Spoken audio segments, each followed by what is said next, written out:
Hello everyone, this is Vijay Thackeray from definite success पाठशाला।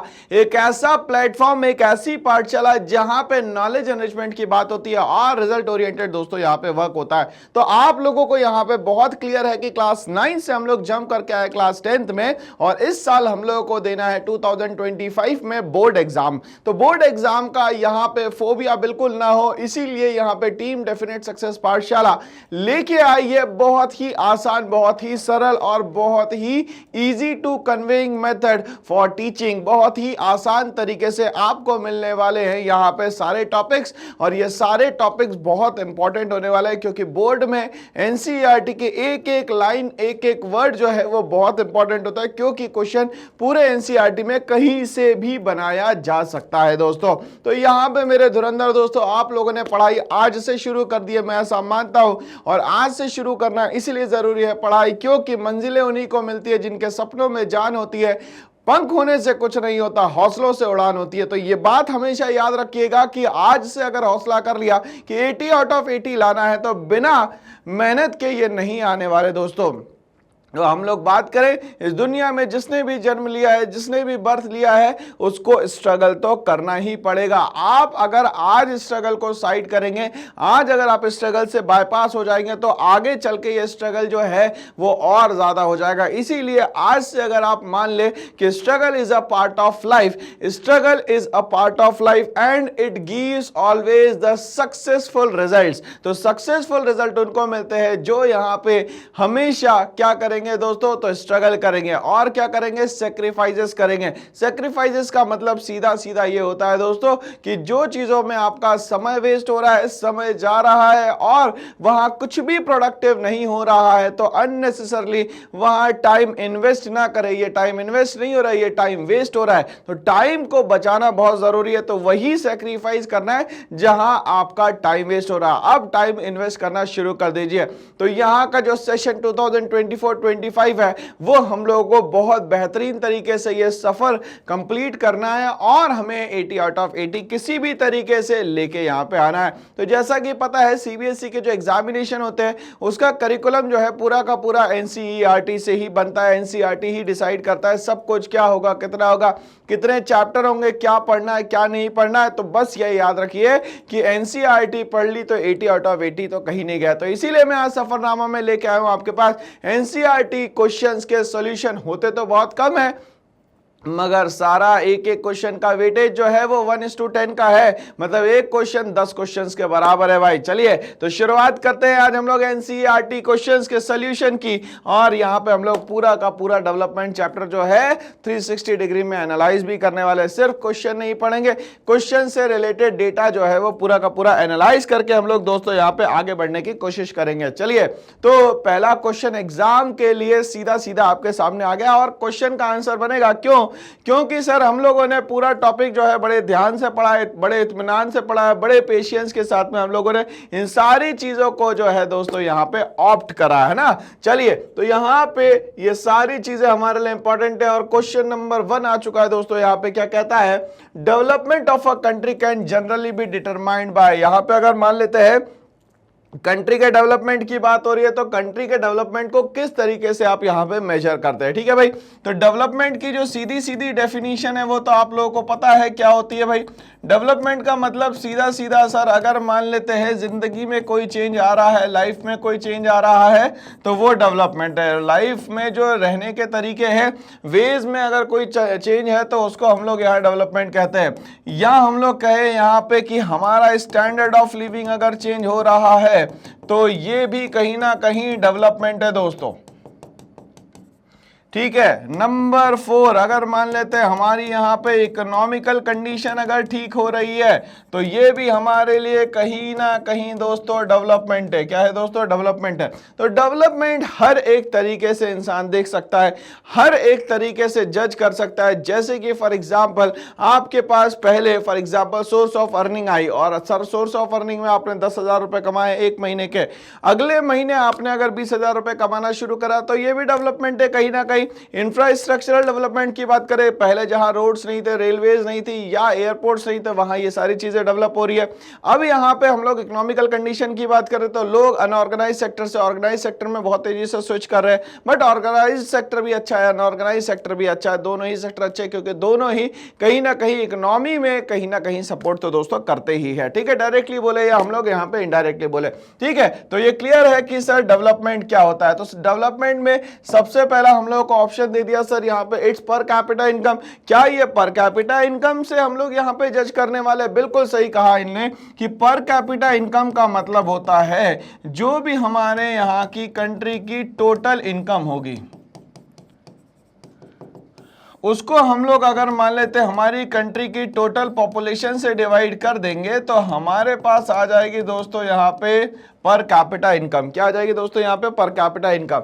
अब अच्छी बात यह है कि दोस्तों यहाँ पे जो पर कैपिटा इनकम है ना, उससे हम लोग यहाँ पे कैलकुलेट करते हैं लोगों का स्टैंडर्ड ऑफ लिविंग। अब आप कोई पर्सन कैसे बताएगा कि भैया मैं बहुत अमीर हो गया हूं तो ये काम करे, बहुत सारा सोना पहन ले, बहुत सारे माला पहन ले यहाँ पे नोटों की और बाहर निकल जाए, या तो वो क्या करे कि मटेरियल थिंग से दिखाए, मतलब कि बड़ी बड़ी गाड़ियां हो, बड़े बड़े घर हो, ठीक है, और बड़े महंगी महंगी घड़ियां पहन रहा हो, जूते पहन रहा हो, तो इससे समझ में आएगा कि उसका स्टैंडर्ड ऑफ लिविंग तो बढ़ गया। क्यों?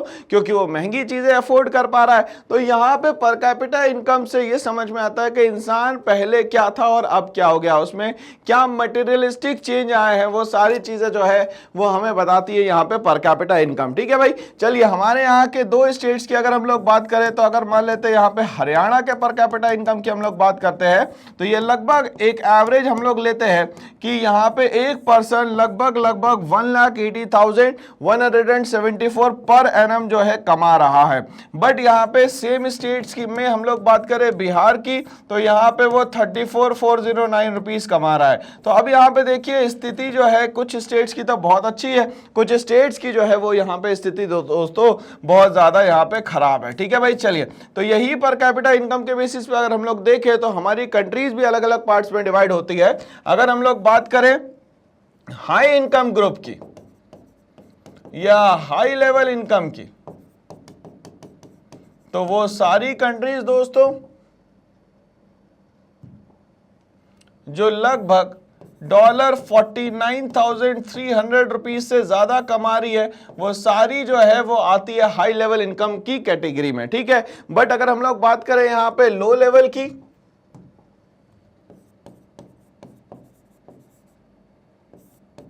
तो ये जो लो लेवल इनकम है ना दोस्तों, वो सारी कंट्रीज जिनकी एवरेज इनकम जो है $2,500 से कम है वो यहाँ पे लो इनकम लेवल में यहाँ पे कैटेगराइज की जाती है। और अगर हम लोग बात करते हैं दोस्तों हमारा भारत महान, तो इंडिया की अगर हम लोग बात करते हैं तो इंडिया की जो एवरेज इनकम आती है दोस्तों वो लगभग यहाँ पे हम लोग मान लेते हैं लगभग $6,700।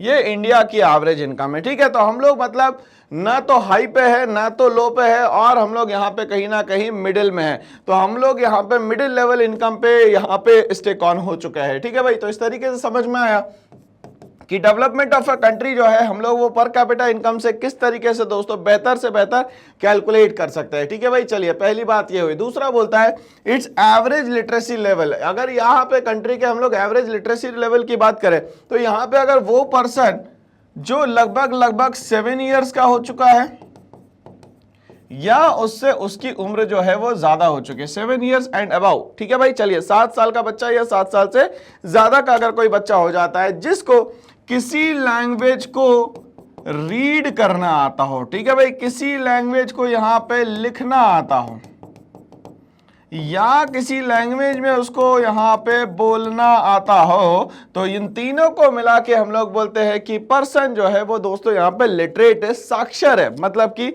वो यहाँ पे लिखना पढ़ना और किसी एक लैंग्वेज में बोलना भी जानता है। देखो एजुकेशन सिस्टम अलग होता है और लिटरेसी लेवल अलग है। साक्षर का मतलब होता है बिल्कुल बेसिक ज्ञान जो होता है, बिल्कुल बेसिक लेवल पे जो चीजें होती है वो उसको पता है। इसको हम लोग यहाँ पे बोलते हैं दोस्तों लिटरेसी लेवल। क्या बोलते हैं दोस्तों यहाँ पे? Literacy level. बट ये लिटरेसी लेवल को हम लोग यहाँ पे दो कैटेगरी में बांटते हैं।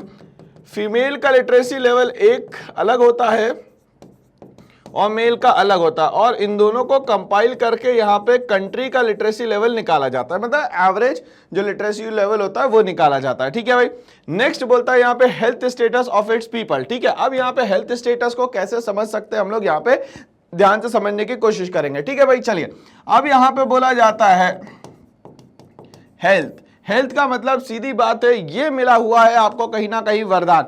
जिसकी हेल्थ अच्छी है तो इसी को बोलते हैं हम लोग हेल्थ इज वेल्थ।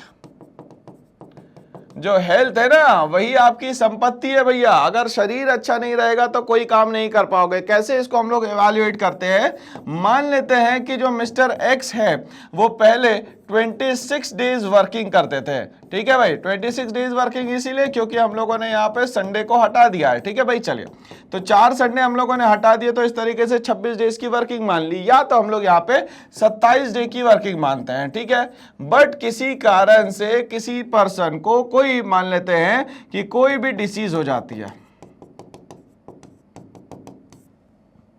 अगर मान लेते हैं वो 26 दिनों के हिसाब से काम करते हैं और लगभग 10 महीने कंटिन्यू काम करते हैं तो उनके 260 डेज की वर्किंग आवर्स आ जाती है। ठीक है, बट मान लेते हैं वो किसी डिसीज के अंडर में आ जाते हैं, तो अब प्रॉब्लम क्या हो गई भाई, डिसीज अगर हो गई तो अब जाहिर सी बात है वो उतने एफिशिएंट होके काम नहीं कर पाएंगे। ठीक है भाई, चलिए आप कहीं ना कहीं फिजिकली जो है वो वीक हो जाएंगे। ठीक है भाई, चलिए अब यहाँ पे जब वो फिजिकली वीक हो गए हैं, एफिशिएंसी नहीं है, तो जाहिर सी बात है प्रोडक्टिविटी भी कम हो जाएगी। और प्रोडक्टिविटी मान लेते हैं वो 26 दिन के बजाय जा रहे हैं सिर्फ और सिर्फ मान लेते हैं 14 डेज, तो 14 इंटू अगर 10 महीने तक के ऐसे काम करेंगे तो ये हो जाएगा 140 डेज।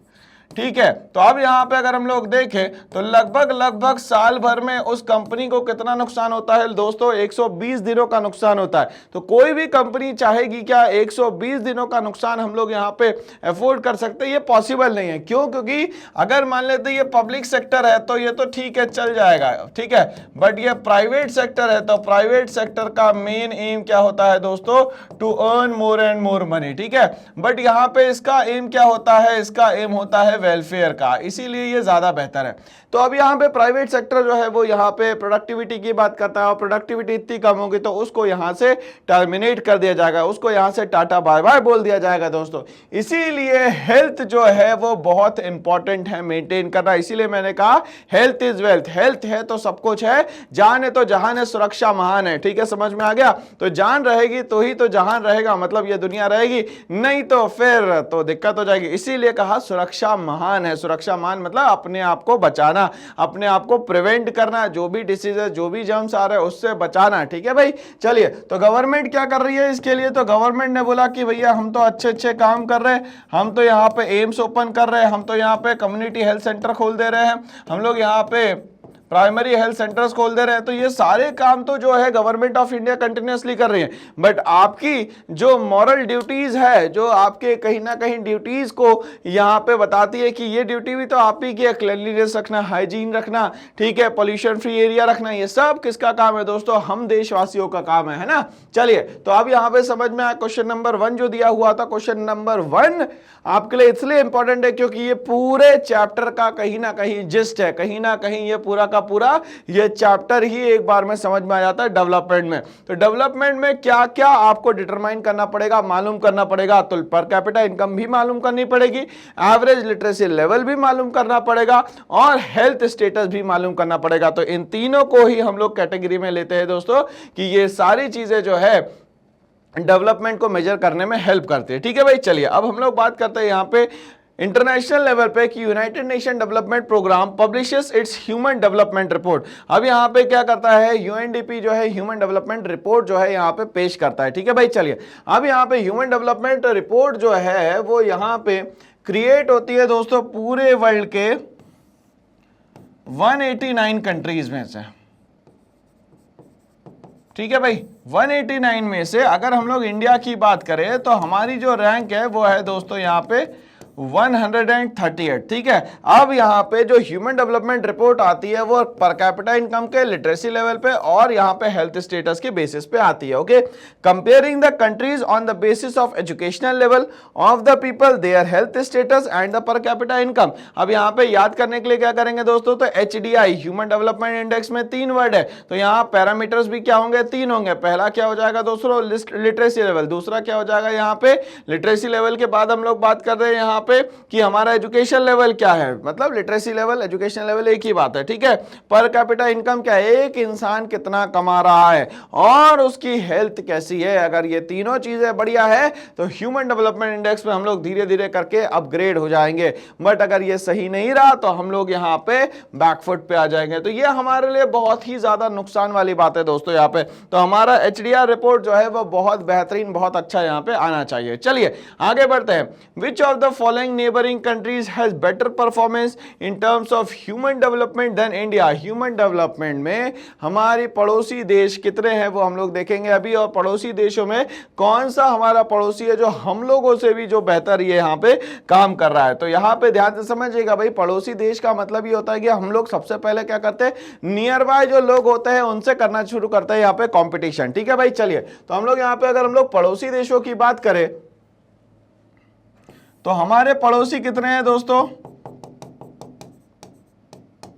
हमारे पड़ोसी है 9 कंट्रीज। कितनी कंट्रीज है दोस्तों, 9 कंट्रीज। ठीक है, अगर मान लेते हैं इंडिया को मैं इस तरीके से बाइफरगेट करता हूं डायरेक्शन वाइज। ठीक है, तो डायरेक्शन वाइज जो हम लोग यहाँ पे डिस्ट्रीब्यूशन करते हैं वो कुछ इस तरीके से रहता है दोस्तों। ये हो गया हमारा नॉर्थ, ये हो गया हमारा साउथ, ये हो गया हमारा वेस्ट, ये हो गया दोस्तों हमारा ईस्ट, ये हो गया नॉर्थ ईस्ट, ये हो गया हमारा नॉर्थ वेस्ट, ये हो गया हमारा साउथ वेस्ट और ये हो गया हमारा साउथ ईस्ट। ठीक है, इस तरीके से हमारे पास 8 जो है डायरेक्शंस है। ठीक है भाई, चलिए अब ये 8 डायरेक्शंस पे हम लोग यहाँ पे समझने की कोशिश करें कि हमारे पड़ोसी देश कौन कौन से हैं। तो पहला जो है वो है यहाँ पे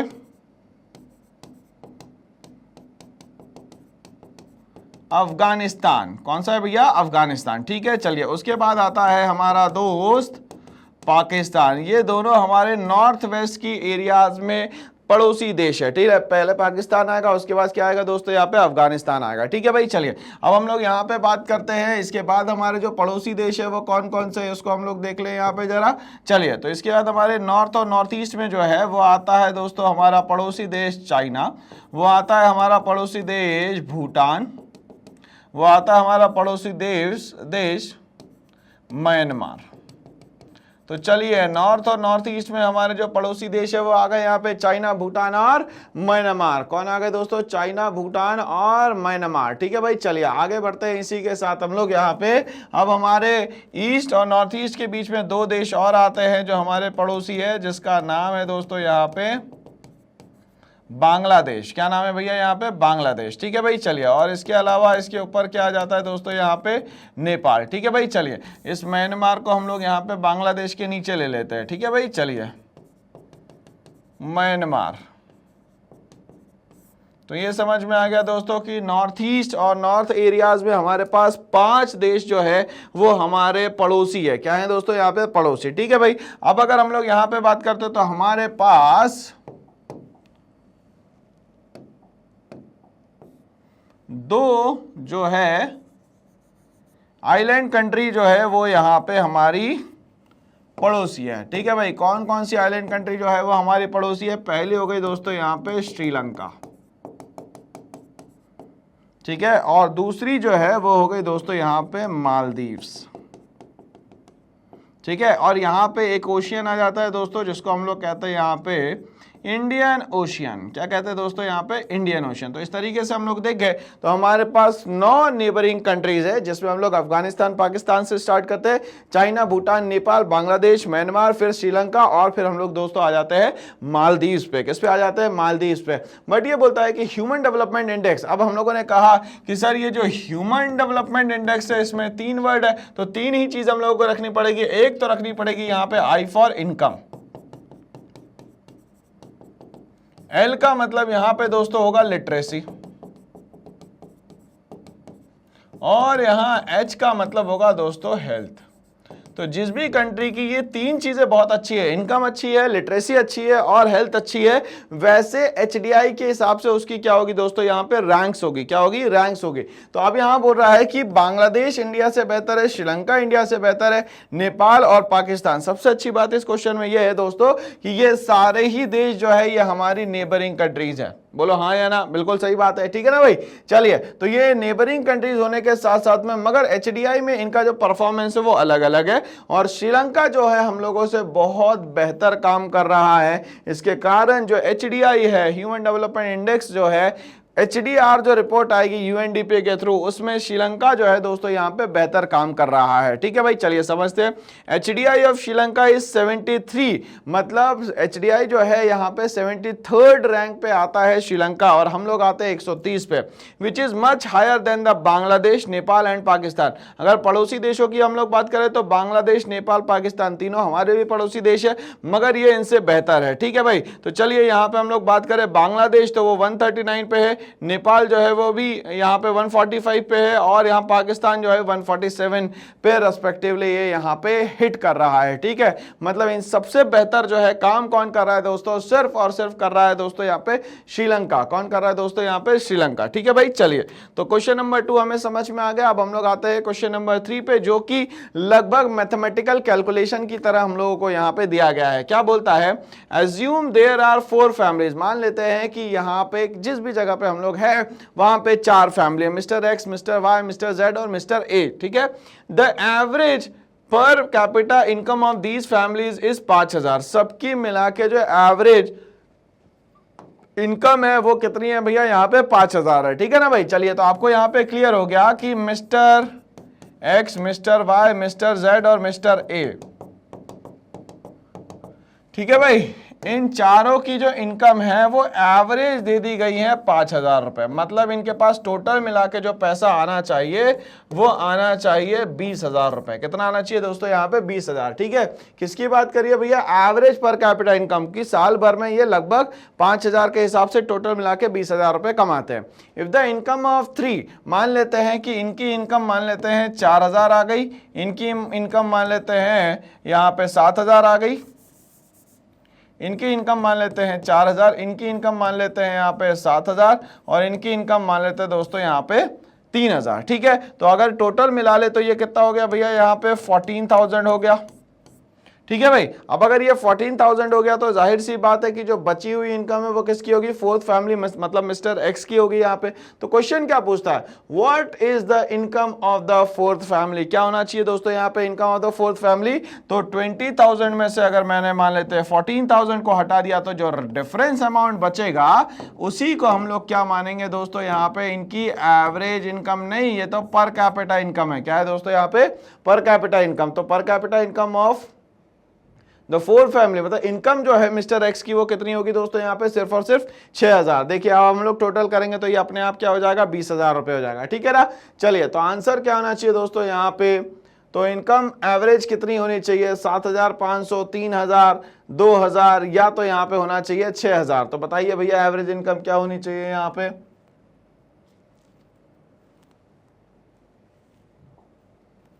चलिए, तो यहां पे हम लोगों ने देखा कि इसका कैलकुलेशन क्या होगा भाई? तो 4th फैमिली की जो इनकम है उसको हम लोग मान लेते हैं दोस्तों यहाँ पे एक्स, सबको ऐड कर लिया, डिवाइडेड बाय 4 कर लिया, 5000 आ गया, 5000 इंटू 4 किया हम लोगों ने, 20,000 आ गया, 20,000 में से 14,000 गया तो हमारे पास क्या बच गया? यहाँ पे 6,000 बच गया। ठीक है, तो एवरेज इनकम कितनी हो जाएगी दोस्तों? मतलब उस पर्टिकुलर फैमिली की इनकम जो है 6,000 है, एवरेज इनकम जो है यहाँ पे हमें 5,000 रुपए दी गई है। तो इस तरीके से भी कभी कभी बोर्ड में कैलकुलेटिव फॉर्म में क्वेश्चन पूछा जाता है, क्योंकि economics is all about the calculation of money. पैसे का कैलकुलेशन जो है वो दोस्तों कहां देखने को मिलता है हम लोग को? वो देखने को मिलता है हमें इकोनॉमिक्स में। ठीक है भाई, चलिए आगे बढ़ते हैं। हमारे पास एक नेक्स्ट क्वेश्चन आ रहा है, बहुत ही शानदार। बोलता है, What is the main criteria used by the World Bank in classifying different countries? What are the limitations of this criteria, if any? अब यहाँ पे बोल रहा है वर्ल्ड बैंक। अब वर्ल्ड बैंक की अगर हम लोग बात करते हैं तो ये हमारे लिए एक इंटरनेशनल फाइनेंशियल इंस्टीट्यूशंस में आता है, और यहाँ पे 2 हमारे फाइनेंशियल इंस्टीट्यूशन जो इंटरनेशनल लेवल पे हमारी हेल्प करते हैं वो है दोस्तों यहाँ पे, पहला है IMF और दूसरा है दोस्तों यहाँ पे IBRD। ठीक है भाई, चलिए, IMF stands for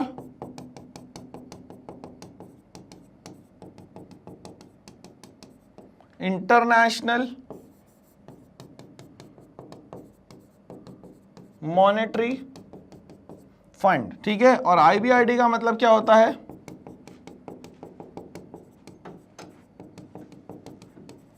international bank for reconstruction and development, ठीक है भाई। चलिए, which is also known as, क्या कहते हैं हम लोग दोस्तों इसको? और तो सर हम लोग कहते हैं इसको यहां पे वर्ल्ड बैंक। क्या कहते हैं दोस्तों यहां पे इसको हम लोग? वर्ल्ड बैंक, ठीक है। चलिए, अब इनकी प्रोसेसिंग की हम लोग बात कर ले, कब एस्टेब्लिश हुआ? तो ये 1945 में एक कॉन्फ्रेंस होती है जिसका नाम था यहां पे ब्रेटन वुड कॉन्फ्रेंस।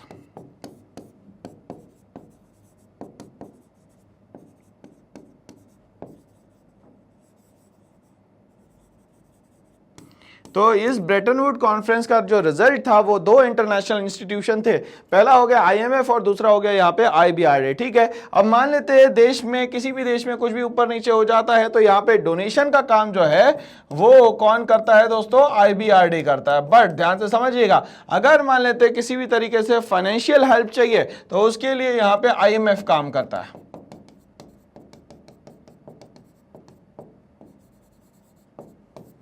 ठीक है भाई, कहानी यहाँ पे दोस्तों एकदम क्रिस्टल क्लियर, हाँ या ना? चलिए आगे बढ़ सकते हैं। चलिए, तो अब यहाँ पे बोल रहा है कि यहाँ पे जो वर्ल्ड बैंक है वो किस तरीके से काम कर रहा है और क्या क्राइटेरिया बनाया उसने दूसरी कंट्री से कंपैरिजन करने के लिए, ठीक है। चलिए आगे बढ़ते हैं। इसमें world bank classifies different countries on the basis of पर कैपिटा इनकम। वर्ल्ड बैंक ने ये बोला कि किसी भी कंट्री का अगर हम लोगों को कंपैरिजन करना है तो कंपैरिजन करने के लिए सबसे इंपॉर्टेंट होता है दोस्तों यहाँ पे पर कैपिटा इनकम। क्या होता है दोस्तों यहाँ पे? पर कैपिटा इनकम।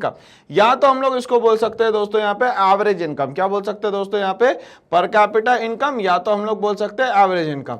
तो यहाँ पे पर कैपिटा इनकम को अगर हम लोग कैलकुलेट करते हैं तो ये हो जाता है दोस्तों यहाँ पे total income upon total population, ठीक है भाई। चलिए, अब ये बोल रहा है कि और the average income of a person in the country, और यहाँ पे एक जो पर्सन है उसकी एवरेज इनकम क्या है, इससे भी हम लोग पर कैपिटा इनकम जो है कैलकुलेट कर सकते हैं।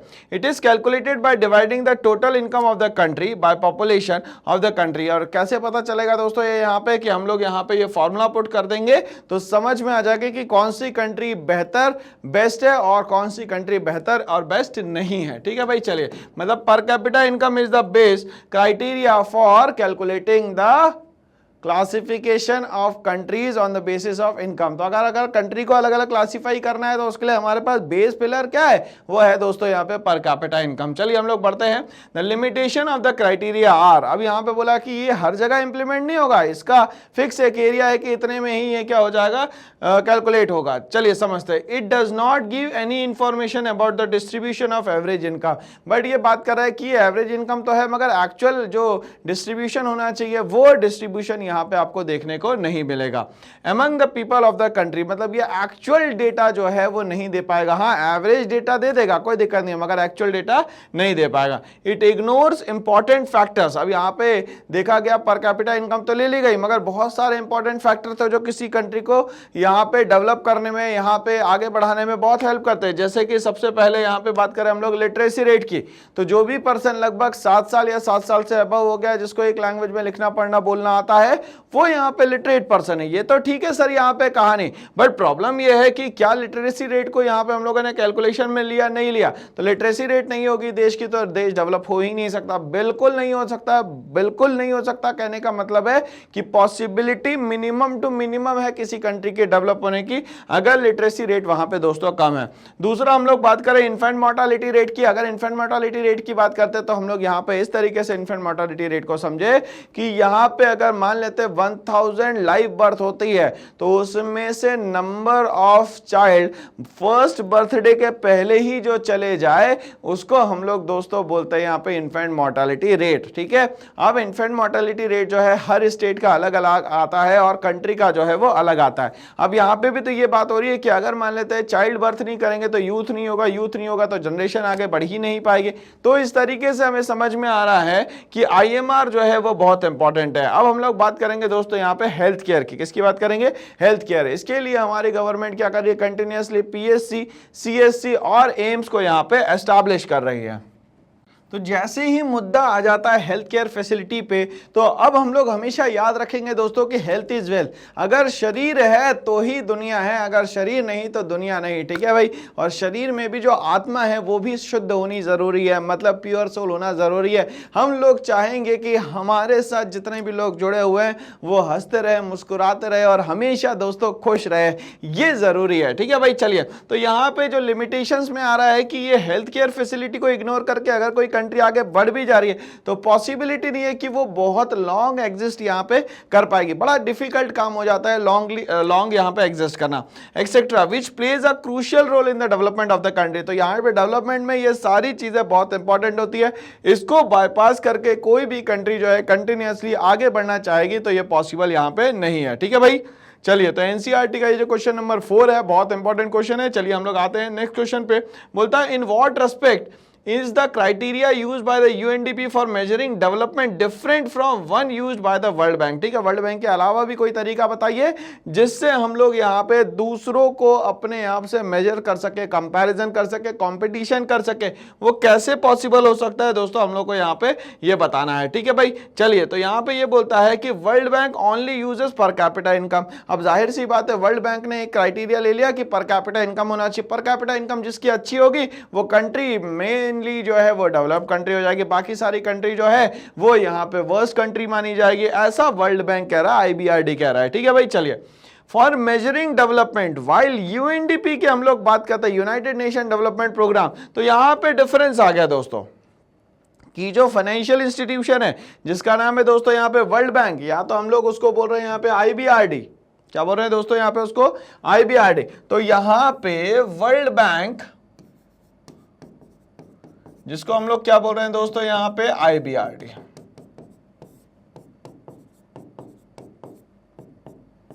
ठीक भाई। चलिए, वर्सेस क्या हो गया दोस्तों यहां पे? UNDP, United Nation development programme. क्या कहता है यहां पे? While UNDP uses many other factors, बहुत सारे अलग अलग फैक्टर जो है वो यहाँ पे यूज करता है, जैसे infant mortality rate, health care facility, ठीक है, और हम लोग बात करें यहाँ पे एजुकेशन लेवल, ठीक है। तो UNDP जो है अपना जो पूरा क्राइटेरिया है वो बताता है यहाँ पे HDI के थ्रू। HDI मतलब होता है ह्यूमन डेवलपमेंट इंडेक्स, और इनकी जो रिपोर्ट आती है that is known as HDR, human development report, ठीक है, जिसका मेन जो बेस होता है वो यहाँ पे इन्फेंट मोर्टालिटी रेट भी होता है। इन्फेंट मोर्टालिटी रेट का मतलब मैंने आप लोगों को अभी बताया था कि वो कोई भी बच्चा जिसका बर्थ हुआ हो और 1 साल के अंदर, मतलब वो अपना क्या ना मना पाए दोस्तों, फर्स्ट बर्थडे भी ना मना पाए, और उसको किसी कारण से डेड होना पड़ जाए, किसी भी कारण से, वो कुछ भी हो सकता है, लैक ऑफ मेडिकल फैसिलिटीज हो सकती है या बहुत सारे सर्कमस्टेंसेस हो सकते हैं, ठीक है। तो अगर यहाँ पे इन्फेंट मोर्टालिटी रेट जो है ये भी एक कंट्री के डेवलपमेंट का इंपॉर्टेंट पार्ट है। क्यों? क्योंकि अगर मान लेते हैं यहाँ पे वो बच्चा बच गया, चाइल्ड बच गया, तो वो यही कंट्री का यूथ है और यही सब कुछ है, यही हमारे लिए वेल्थ है दोस्तों, ठीक है।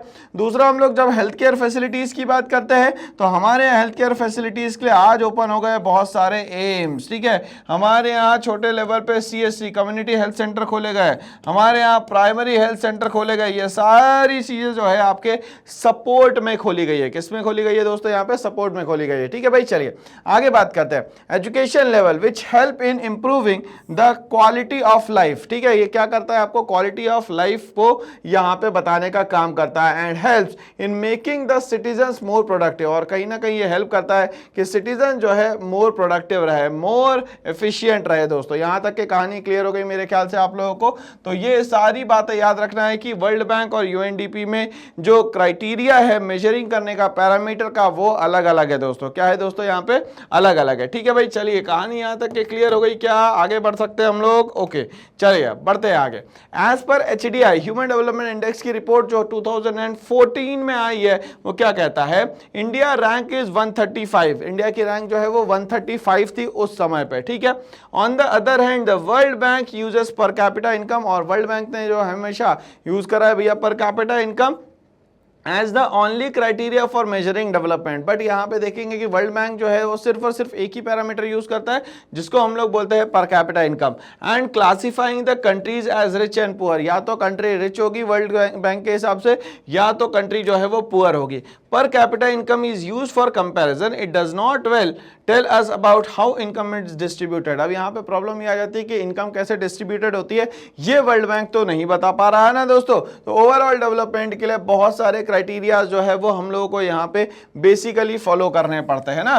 ठीक है, चलिए अब यहाँ पे ध्यान से सुनिएगा भाई। तो पहली बात, दूसरी बात और तीसरी बात, तीन बातें हम लोग को याद रखना है कि अगर वर्ल्ड बैंक जो है वो इनकम कैटेगरी को लेके चलता है तो हाई इनकम ग्रुप जो है या हाई इनकम ग्रुप के साथ में इसको बोलता हूं कंट्रीज। तो हाई इनकम कंट्रीज जो होती हैं वो लगभग अपना पर एनम का सिस्टम 49,300 प्लस रखती है। ठीक है भाई, चलिए। बट यहां पे मिडिल लेवल इनकम, जैसे हम लोग बात करें हमारी कंट्री की,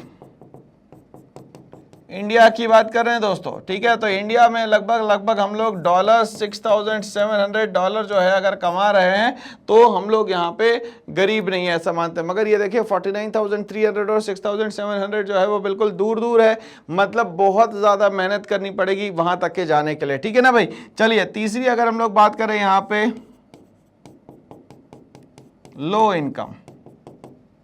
अब लो इनकम जो है वो आता है $2,500। अगर 2,500 के नीचे है तो वो जो कंट्रीज है वो है लो इनकम कैटेगरी कंट्रीज। ठीक है, तो ये जो है सारा का सारा डेटा जो है वो पर कैपिटा इनकम का है अलग अलग कंट्रीज का। ठीक है, और ये पर कैपिटा इनकम हेल्प क्या करता है सर, आपके स्टैंडर्ड ऑफ लिविंग को यहाँ पे बेहतर से बेहतर कैसे बन सकता है ये सारी चीजें बताने का काम करता है दोस्तों। यहाँ पे क्या तो वो करता है पर कैपिटा इनकम, और यहाँ पे स्टैंडर्ड ऑफ लिविंग आपका पता चल गया तो यहाँ पे कंट्री जो है मतलब कंटिन्यूअसली बेहतर और डेवलप होती हुई चल रही है। ठीक है भाई, चलिए आगे बढ़ते हैं। इसी के साथ नेक्स्ट क्वेश्चन हमारे पास आता है, why do we use averages. हम लोगों को यहाँ पे एवरेज यूज करने की जरूरत क्यों पड़ती है। Are there any limitations to their use. अब यहाँ पे कोई लिमिटेशन है उसकी यूज की। Illustrate with your examples related to the development. अभी एनसीईआरटी ने बहुत अच्छा क्वेश्चन पूछ लिया कि भाई आप एवरेज ही यूज क्यों करते हो, क्योंकि हम लोगों को पता है दोस्तों कि अब यहाँ पे जो स्टडी होने वाली है वो एवरेज की होने वाली है। क्यों, क्योंकि इस एक इंडिविजुअल पर्सन का डेटा, एक इंडिविजुअल पर्सन को किसी भी तरीके से आप यहाँ पे सेटिस्फाई नहीं कर सकते। इसीलिए हमें कहीं ना कहीं कुछ ना कुछ करके सभी को सेटिस्फाई करना है, और सभी को सेटिस्फाई करने के लिए जो तरीका लगता है, जो जरूरत होती है, वो कहलाता है दोस्तों यहाँ पे एवरेज। क्या कहलाता है दोस्तों यहाँ पे एवरेज। जैसे आप लोग स्कूल में कभी कभी पार्टी करते हैं तो यहाँ पे सबसे पूछा जाता है कि आप लोग क्या खाना पसंद करेंगे। आप लोग मतलब सभी से पूछा जा रहा है। अगर इंडिविजुअल चॉइस पूछा जाएगा तो फिर तो वो हर जितने मान लेते हैं 1,000 बच्चे हैं तो 1,000 नई नई डिशेस बता दोगे। आप लोग तो जंक फूड में मास्टर हो, आप लोग बहुत सारी चीजों को यहाँ पे कहीं ना कहीं इंटरनेट से डाउनलोड कर लेते हो दिमाग में कि ये भी खाना है वो भी खाना है। तो अब यहाँ पे ऑप्शंस बहुत सारे, तो 1,000 लोगों के लिए अलग अलग चीजें बनाना डिफिकल्ट काम है, बट 1,000 लोगों के एक जैसी चीजें बनाना बड़ा ही आसान है ना दोस्तों। तो यहाँ पे यही बात तो हम लोग को याद रखनी, यही बात समझनी है। ठीक है, इसीलिए हमारे लिए एवरेज जो होता है वो बहुत ज्यादा यहाँ पे जरूरी होता है। तो चलिए समझते हैं। We use averages because they are useful for comparing differing quantities। अब यहाँ पे क्या बोल रहा है कि ये जो एवरेज है इसीलिए जरूरी है, ये यूजफुल इसलिए जरूरी है क्योंकि ये कहीं ना कहीं कंपेयर करने में हमारी हेल्प करता है। कंपेयर क्या करता है तो डिफरिंग क्वांटिटीज करता है, अलग अलग क्वांटिटीज को जो है ये क्या करता है दोस्तों यहाँ पे एवरेजेस के थ्रू क्या करता है, कंपेयर करके देने का काम करता है। For example to compute the per capita income of a country, किसी कंट्री की अगर हम लोग को इनकम जो है दोस्तों यहाँ पे कैलकुलेट करनी है, averages have to be used because there are differences in income of diverse people. अब यहाँ पे हर एक कैटेगरी के पर्सन की इनकम जो है वो अलग होगी। जब इनकम अलग होगी तो जाहिर सी बात है प्रॉब्लम्स भी दोस्तों यहाँ पे बड़ी होगी। ठीक है भाई, however there are limitations to use averages. अब यहाँ पे जो एवरेजेस यूज करते हैं तो उसकी भी दोस्तों कुछ यहाँ पे लिमिटेशंस है। कैसी लिमिटेशंस है उसको हम लोग अब एग्जांपल के थ्रू समझते हैं। This does not show the distribution of things between people. अब यहाँ पे ये क्लियर हो गया कि ये जो लोग हैं, लोगों के बीच में ये पैसा जो है वो प्रॉपरली नहीं बांटा जा सकता, ये बहुत डिफिकल्ट काम है। For an example, suppose in a country the annual income of a rickshaw puller is 8,000। अगर मान लेते हैं यहाँ पे कोई रिक्शा पुलर है तो उसकी एनुअल इनकम जो है मान लेते हैं कुल मिला के उसकी 8,000 रुपए है।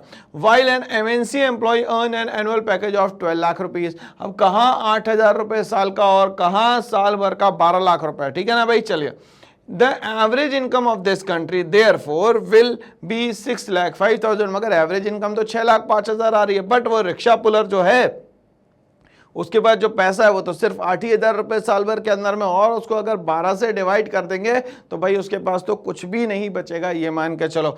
बट मान लेते हैं कि इस पर्सन एमएनसी वाले की अगर 12 से डिवाइड भी कर देते हैं तो हर महीने की इनकम जो है लगभग 1 लाख रुपए बन जाती है दोस्तों, जो कि बहुत बड़ा अमाउंट है, जो कि बहुत बड़ा अमाउंट है, ठीक है ना। चलिए, बट कंट्री के एवरेज इनकम क्या आई, 6,05,000 आ गई। हेयर एक्चुअल इनकम और स्टेटस रिमेन्स अननोन। यहाँ पे समझ में आ गया कि वो जो बंदा है, जो रिक्शा पुलर है, उसके पास कोई इनकम नहीं आई, बट ये जो एमएनसी है उसके पास बहुत ज्यादा इनकम आ गई। बट यहाँ पे क्या बोल रहा है कि हमारी कंट्री अच्छी, क्योंकि हमारी एवरेज इनकम जो है वो है लगभग 6,05,000, ठीक है भाई। चलिए, one can clearly consider this as a rich country. अब यहाँ पे हम लोग 6,05,000 के हिसाब से बात करेंगे तो हमारी कंट्री जो है एक तरीके से रिच कंट्री है। Thereby ignoring the income disparity. अब यहाँ पे हम लोग यहाँ पे इनकम डिस्पैरिटी को इसलिए क्या करते हैं, इग्नोर करके चलते हैं, साइड में करके चलते हैं। बिटवीन टू इंडिविजुअल्स, तो दो इंडिविजुअल के बीच में ये जो प्रॉब्लम्स है वो बहुत ज़्यादा बड़ी है, और एवरेज इनकम को लेंगे तो हमारी कंट्री तो अच्छी ही होगी हमेशा। Averages are useful for comparison, they also high disparities. अब यहाँ पे एवरेज जो है वो अच्छा माना जाता है, बट इसके कारण जो डिस्पैरिटीज है वो तो यहाँ पे नहीं दिखती, मगर एक्चुअल प्रॉब्लम जो है वो आगे चल के बहुत बड़ी हमें दिखने लगती है, ठीक है भाई। चलिए, तो इसीलिए एवरेज जो है वो हमारा कैलकुलेशन जो है हमें पता होना चाहिए। चलिए, हम लोग यहाँ बात करते हैं केरला विथ लोअर पर कैपिटा इनकम। यहाँ पे केरला की बात करें हम लोग तो उसका लोअर पर कैपिटा इनकम है, has a better human development. But यहाँ पे लोअर पर कैपिटा इनकम होने के बाद भी यहाँ पे जो उसका ह्यूमन डेवलपमेंट इंडेक्स है ना वो बेहतर है, रैंकिंग देन महाराष्ट्र से, ठीक है। Hence per capita income is not a useful criteria. कुछ लोग कहते हैं कि पर कैपिटा इनकम जो है वो बहुत अच्छा क्राइटेरिया नहीं है at all, and should not be use to compare states. अब यहाँ पे हम लोगों को उसको यूज नहीं करना चाहिए क्योंकि वो एक्चुअल डेटा नहीं दे पाया।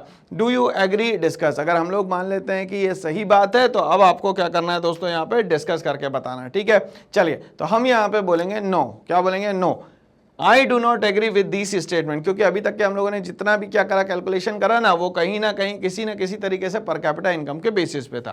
दैट पर capita income is not a useful criteria at all. अब यहाँ पे क्या बोलता है, पर कैपिटा इनकम जो है कहीं से कहीं तक के किसी भी तरीके से यूजफुल क्राइटेरिया नहीं है हर चीज के कैलकुलेशन के लिए। दो पर capita income is not the only criteria and it has limitation. अब पर कैपिटा इनकम का जो क्राइटेरिया है उसकी कुछ लिमिटेशंस है दोस्तों। We can not say that it is not useful at all. कहीं कहीं पे ये काम भी करेगा, कहीं कहीं पे ये काम नहीं भी करेगा। जैसे हम लोगों ने बोला कि वर्ल्ड बैंक जो है बेस बनाता पर कैपिटा इनकम को, बट यूएनडीपी जो है उसके अलावा भी इन्फेंट मोर्टालिटी रेट को, हेल्थ स्टेटस को, लिटरेसी लेवल को, इन सब को भी बेस बनाता है। कौन दोस्तों, यहाँ पे यूएनडीपी, मतलब एचडीआई का जो यहाँ पे कैलकुलेशन करता है वो। Because human development ranking is determined using combination of factors. अगर मान लेते हैं हम लोग बात कर रहे हैं ह्यूमन डेवलपमेंट की, तो यहाँ पे एक सिंगल जो है, सिंगल स्टेटमेंट ये है कि ह्यूमन डेवलपमेंट सिर्फ एक फैक्टर को एनालाइज करके नहीं बताया जा सकता, मल्टीपल फैक्टर्स के साथ में ही बताया जा सकता है, ठीक है भाई। चलिए, is determined using a combination of factors such as health status, educational level. Health status अगर अच्छा है उस देश का, उस कंट्री का बहुत अच्छा हेल्थ स्टेटस है, तो जाहिर सी बात है बेहतर से बेहतर वो कर पाएगा। एजुकेशनल लेवल की हम लोग बात करें, मान लेते हैं कि वहां पे एजुकेशन लेवल अच्छा हो गया तो उस कंट्री को एक डेवलप्ड नेशन बनने से, एक डेवलप्ड कंट्री बनने से कोई नहीं रोक सकता यहाँ पे। एंड इनकम, पर कैपिटा इनकम अच्छी है तो स्टैंडर्ड ऑफ लिविंग अच्छा होगा, मतलब कि यहाँ पे बहुत अच्छा इन्वेस्टमेंट भी होगा दोस्तों। हाउएवर पर capita income is one of the factor. पर कैपिटा इनकम जो है बहुत सारी चीजों में से एक फैक्टर है, ठीक है भाई। Used to calculate development and can not be neglected. अब यहाँ पे पर कैपिटा इनकम को 100% यहाँ पे इग्नोर नहीं किया जा सकता, निग्लेक्ट नहीं किया जा सकता, क्योंकि बाकी सारी चीजों को भी हम लोग को लेना है और हम लोगों को यहाँ पे पर कैपिटा इनकम को भी यहाँ पे लेना है, क्योंकि पर कैपिटा इनकम जो है वो हमें देश की क्या बताता है भाई, स्टैंडर्ड ऑफ लिविंग क्या है, ठीक है भाई। चलिए आगे बढ़ते हैं। बोलता है find out present sources of energy. अब यहाँ पे ये बोलता है कि आज जितनी भी चीजें आपके पास अवेलेबल है, आपके पास जो भी चीजें आ रही है, उसमें बताना है कि आपके पास जो सोर्सेस ऑफ एनर्जी है वो that are used by people in India, जो भी रिसोर्सेस आप यूज कर रहे हैं, सोर्सेस यूज कर रहे हैं इंडिया में, वो सारी रिसोर्सेस आप लोगों के लिए फायदेमंद है। What could be the other possibility 50 years from now. अब आगे हम लोग अगर 50 साल पे जाएंगे तो हमारे पास कैसी रिसोर्सेस होनी चाहिए, कैसी सोर्सेस होनी चाहिए, सारी चीजें हम लोगों से दोस्तों यहाँ पे पूछी गई है। चलिए हम लोग समझते हैं यहाँ पे कि अगले 50 सालों में हम लोग क्या चाहते हैं, क्या करना चाहते हैं। The present sources of energy that are used by people of India are electricity. आज हम लोग जो है बहुत अच्छे तरीके से इलेक्ट्रिसिटी का इस्तेमाल कर रहे हैं। अब ये इलेक्ट्रिसिटी जो है वो मेनली हम लोग कहाँ से बना रहे हैं भाई, तो या तो हम लोग उसको कोल से बना रहे हैं एनटीपीसी के through, national thermal power corporation के थ्रू, या तो पानी से बना रहे हैं एनएचपीसी के through, national hydro power corporation के थ्रू यहाँ पे चला रहे हैं। तो इलेक्ट्रिसिटी है तो सारे, क्यों, क्योंकि हम लोग देखेंगे इलेक्ट्रॉनिक इंडस्ट्री इतनी तेजी से फ्लरिश किया क्योंकि लगभग चीजें आज जो है वो इलेक्ट्रिक हो गई है। मतलब कि आपने सिर्फ बटन पुश किया, काम शुरू हो गया। कितनी भी बड़ी चीजें, मैक्सिमम चीजें जो है वो इलेक्ट्रिक हो गई है। ठीक है भाई, तो इलेक्ट्रिसिटी का बहुत ज्यादा यूज हो रहा है। मतलब आगे चल के इलेक्ट्रॉनिक इंडस्ट्री जो है वो और ग्रो करेगी और हमें इलेक्ट्रिसिटी की ज्यादा जरूरत पड़ेगी। क्यों, क्योंकि बिना पावर के तो वो जो भी मॉड्यूल है, जो भी मशीन है, वो काम नहीं कर पाएगी ना। ठीक है, दूसरा क्या बोलता है, कोल मिल जाए हम लोगों को। अच्छा, कोल मतलब हमारे पास 4 टाइप के कोल होते हैं, एंथ्रासाइट, बिटुमिनस, लिग्नाइट और पीट।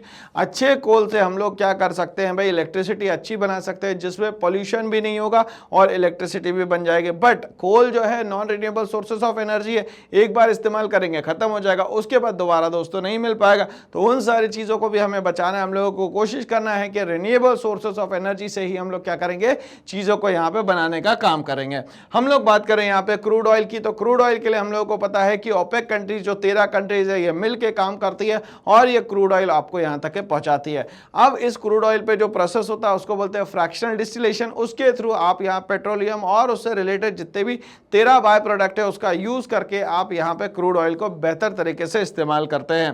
काऊ डंग की हम लोग बात करें, जो रूरल एरियाज है जहां पे इजिली अवेलेबल फ्यूल नहीं होता वहां पे काऊ डंग का इस्तेमाल करा जाता है with the help of some woods.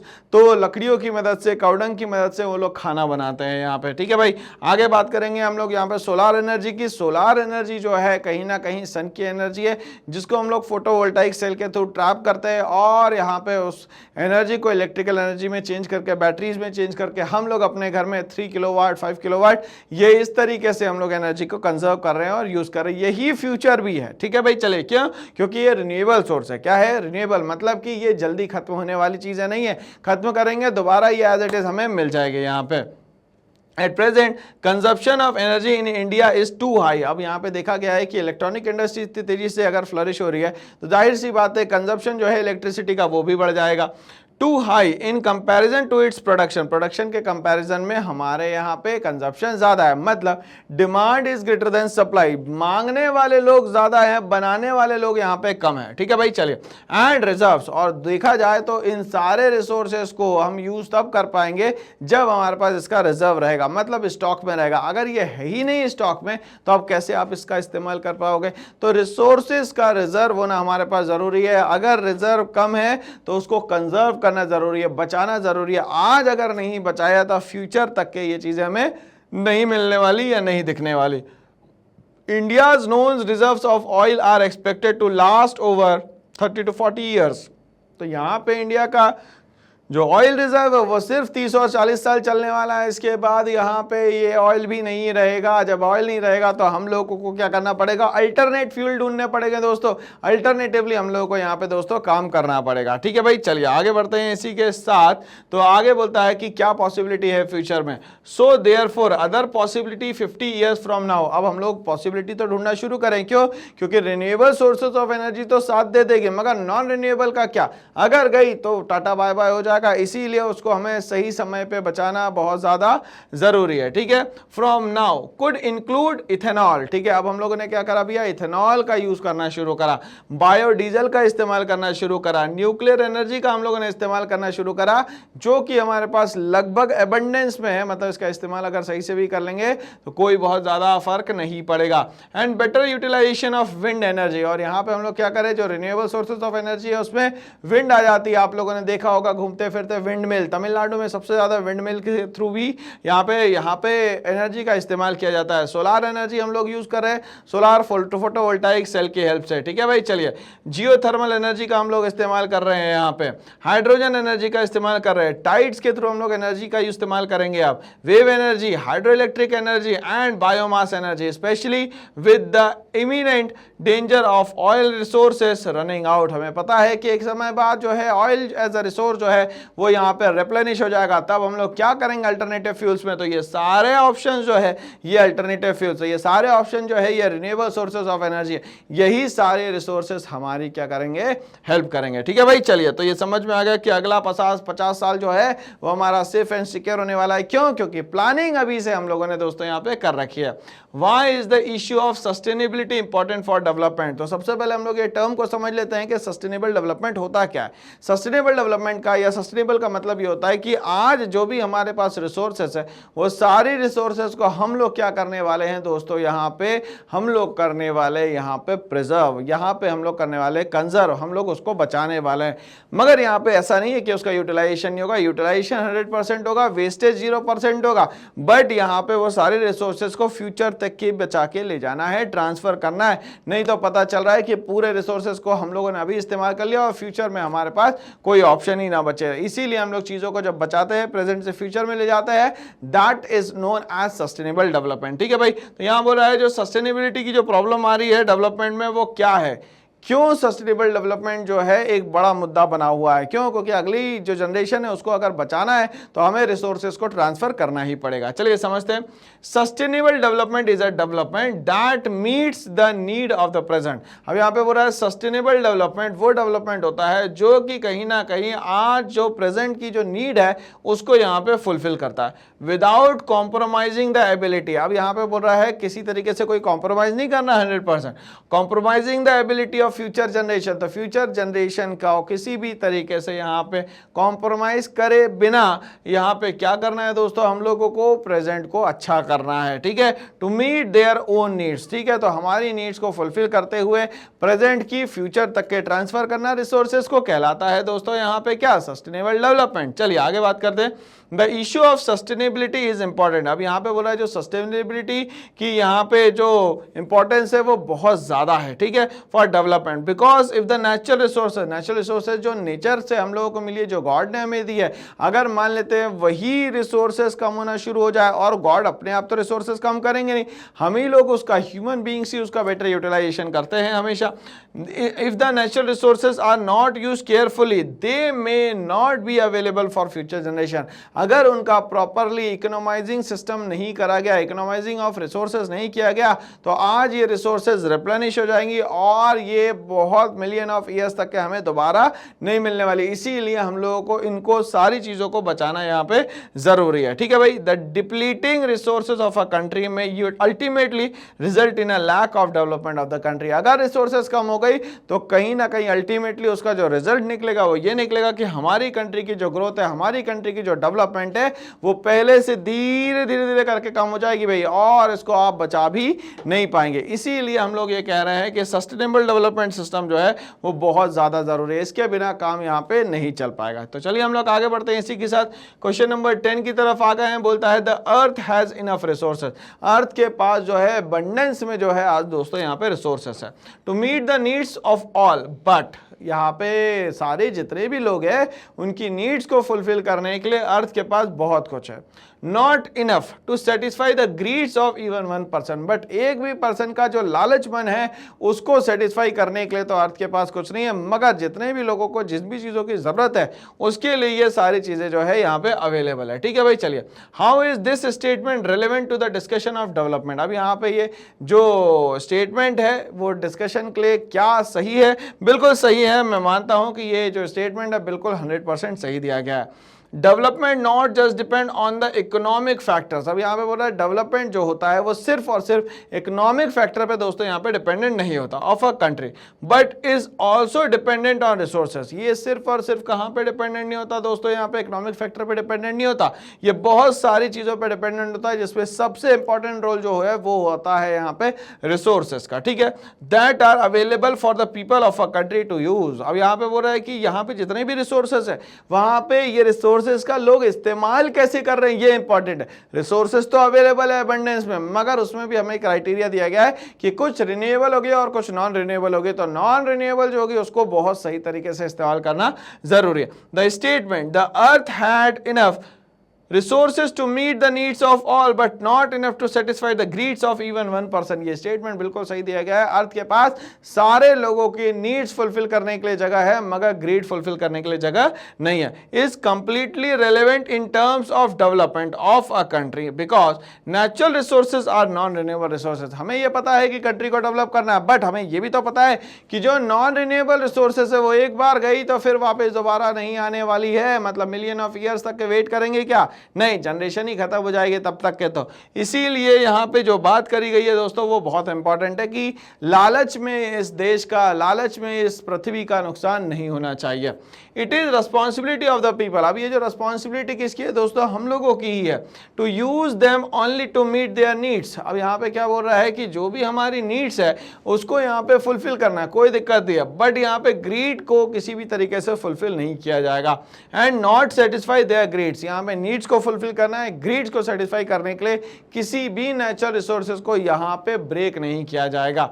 If natural resources are not use wisely, अब यहाँ पे हो रहा है नेचुरल रिसोर्सेज जो है वो सही तरीके से अगर मान लेते हैं इस्तेमाल नहीं हुई अभी, द फ्यूचर जनरेशन में नॉट बी एबल। अब यहाँ पे जो फ्यूचर जनरेशन है वो यहाँ पे किसी भी तरीके से आगे नहीं बढ़ पाएगा। ठीक है भाई, able to use them for their needs, तो जो भी जरूरत है उनको अब यहाँ पे जरूरतों को खत्म करना होगा। क्यों?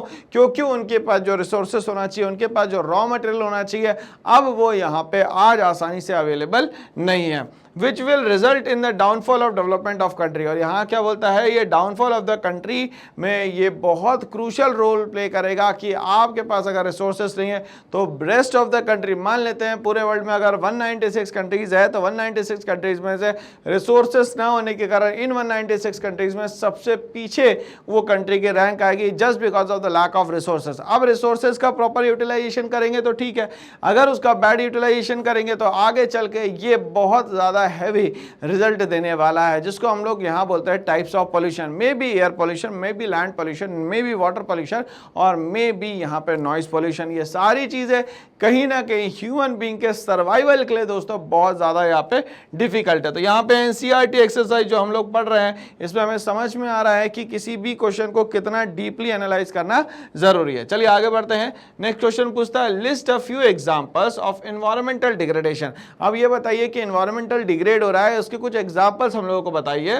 That you may have observed around you, अगल बगल में आपके जितनी भी चीजें दिख रही है उसमें से एनवायरमेंटल डिग्रेडेशन करने वाली क्या क्या चीजें हैं ये हम लोगों को बताना है। ठीक है भाई, चलिए तो हमारा जो बहुत सारा क्राइटेरिया है, बहुत सारे रिसोर्सेस है, उसका हम लोग यूज प्रॉपर्ली करते हैं, बट कुछ रिसोर्सेस ऐसी होती है जिसको अर्थ जो है बायोटिक फॉर्म नहीं मानता, मतलब अर्थ उसको एब्जॉर्ब नहीं कर पाता। अब जो एब्जॉर्ब नहीं होता वही पॉल्यूटेंट बनता है, वही पॉल्यूशन यहाँ पे क्रिएट करता है। ठीक है भाई, few examples of environmental degradation में हम सबसे पहले बात करेंगे डिफॉरेस्टेशन। अब ये डिफॉरेस्टेशन का सिस्टम जो है वो स्टार्ट किया डेट्रिच ब्रांडिस ने, यहाँ के वो इंडियन फॉरेस्ट सर्विसेज का पहला पर्सन था, यहाँ पे आया और उसने बोला कि यहाँ पे पेड़ों को काटना जरूरी है ताकि हम लोग यहाँ पे जो हमारे नेवल इक्विपमेंट्स है, शिप्स है, जो बोट्स है, वो हम लोग यहाँ पे बना सके। उस समय हमारे पास एबंडेंस में फॉरेस्ट था, एबंडेंस में रिसोर्सेस थी, तो हमने बोला काट लो पेड़, कोई बात नहीं। बट आज वही चीजें हम लोगों को यहाँ पे बहुत ज्यादा कर रही है और वो लेके आते हैं यहाँ पे एक नया system which is known as scientific forestry. ठीक है भाई, चलिए तो यहाँ पे क्या बोलता है भाई कि सबसे पहला जो नुकसान होता है वो होता है हमारा डिफॉरेस्टेशन से। अब डिफॉरेस्टेशन से फ्लड क्रिएट होता है, डिफॉरेस्टेशन से कहीं ना कहीं सॉइल इरोजन भी जो है दोस्तों यहाँ पे क्रिएट होता है। चलिए नंबर 2 हम लोगों ने बात करी यहाँ पे सॉइल इरोजन की। सॉइल इरोजन का मतलब ये होता है top layer of the soil, अगर जो यहाँ पे मोस्ट फर्टाइल लेयर है सॉइल की अगर वही रिमूव हो जाए तो that is known as soil erosion. क्या कहलाता है दोस्तों, ये यहाँ पे सॉइल इरोजन यहाँ पे कहलाता है। नेक्स्ट बोलता है falling level of ground water. अब यहाँ पे बोल रहा है ग्राउंड लेवल वाटर जो है वो धीरे धीरे करके कम होता चला जाए। उसका रीजन क्या है, उसका कारण सिर्फ एक ही है, कॉन्क्रीट जंगल्स। आप समझते हैं कॉन्क्रीट जंगल का मतलब क्या होता है, आपकी घर की जो छत है वो भी कॉन्क्रीट की है, आपके घर के पास जो रोड बनी हुई है वो भी कॉन्क्रीट की है। तो अब यहाँ पे वाटर का सीपेज होगा ही नहीं।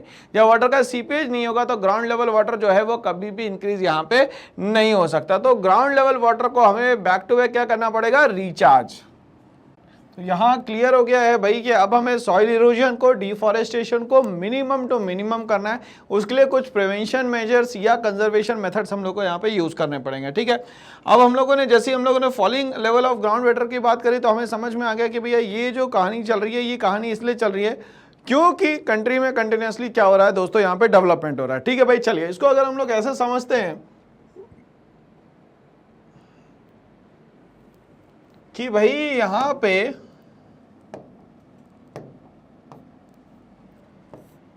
ये मान लेते हैं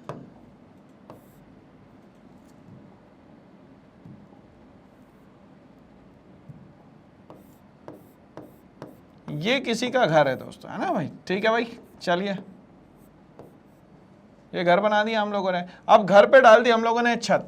ठीक है, अब ये जो छत जो है वो किसकी है दोस्तों, यहाँ पे कंक्रीट की है। ठीक है, अब यहाँ पे ध्यान समझिएगा, अब यहाँ पे हम लोगों ने बना दी रोड्स। ठीक है, अब ये जो रोड्स है वो भी किसकी है दोस्तों, यहाँ पे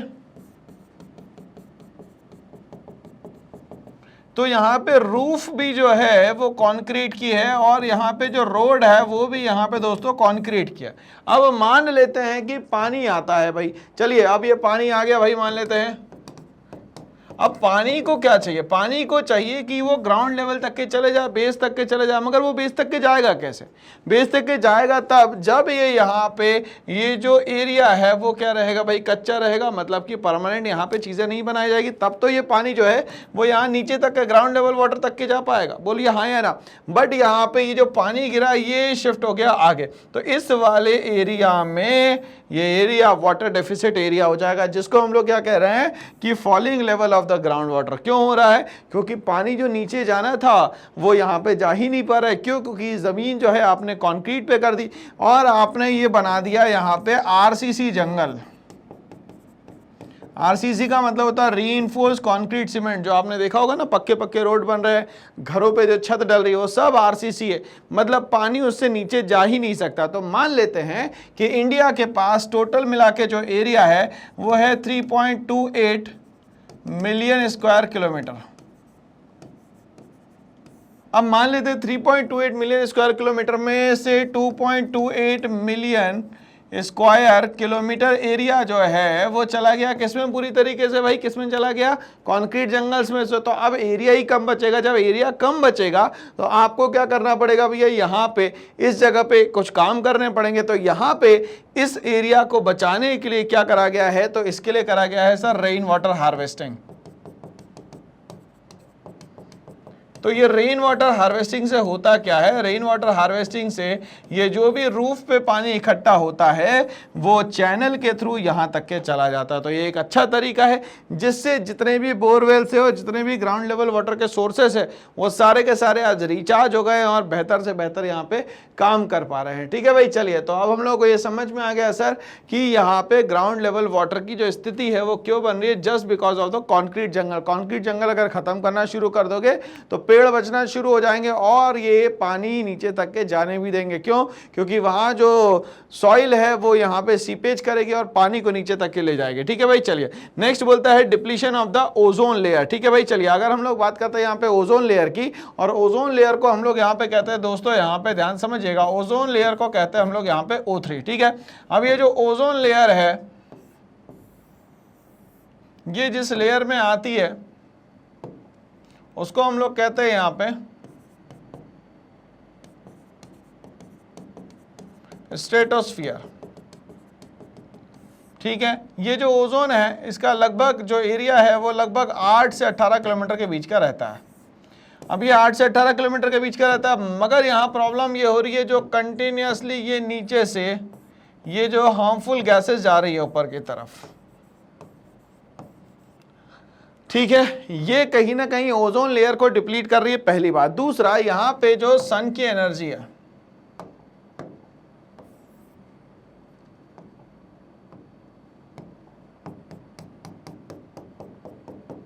सन की जो लाइट है उसमें आती है यूवी रेज, ठीक है, तो ये जो यूवी रेज है उसको ये यहाँ पे कहीं ना कहीं एब्जॉर्ब करती है और फिर ये यूवी रेज को यहाँ अर्थ तक के लाने का काम करती है दोस्तों, ठीक है भाई। चलिए, तो कहानी ये समझ में आ गई कि सन की रेज को भी ये एब्जॉर्ब करती है और हमारे पास 49% आने देती है, 50% एब्जॉर्ब कर लेती है और नीचे से जो कंटिन्यूसली जो है यहाँ पे गैसेस उठ रही है, इसके कारण ये जो ओजोन लेयर है वो डिप्लीट हो रही है। अगर ओजोन लेयर डिप्लीट होगी तो हमारा क्या नुकसान होगा कि सन की रेज हमारे पास सीधे आ जाएगी।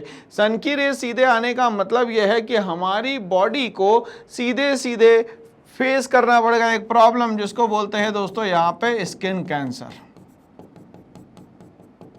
आज हम लोग बचे हुए हैं just because of the ozone layer, मतलब O3। अगर ओजोन लेयर धीरे धीरे करके डिप्लीट होगी तो ये प्रॉब्लम जो है ये हमारे लिए बहुत ज्यादा मेजर हो जाएगी, ठीक है। तो क्या बोलता है, depletion of the ozone layer and combustion from automobiles. अब यहाँ पे जो है कंबशन जो है ऑटोमोबाइल्स का वो क्या है, इसको हम लोग ध्यान से समझने की कोशिश करते हैं दोस्तों यहाँ पे।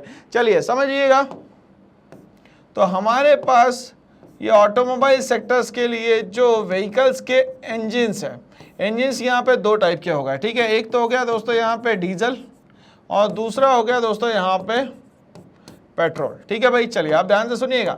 अब ये डीजल और पेट्रोल में अगर हम लोग बात करें तो डीजल इंजन जो है काम करता है दोस्तों यहाँ पे प्रेशर पंप पे। तो अब इस प्रेशर पंप की कहानी क्या है दोस्तों, ध्यान से समझिएगा। प्रेशर पंप जो है वो कुछ इस तरीके से यहाँ पे प्रेशर क्रिएट करेगा भाई,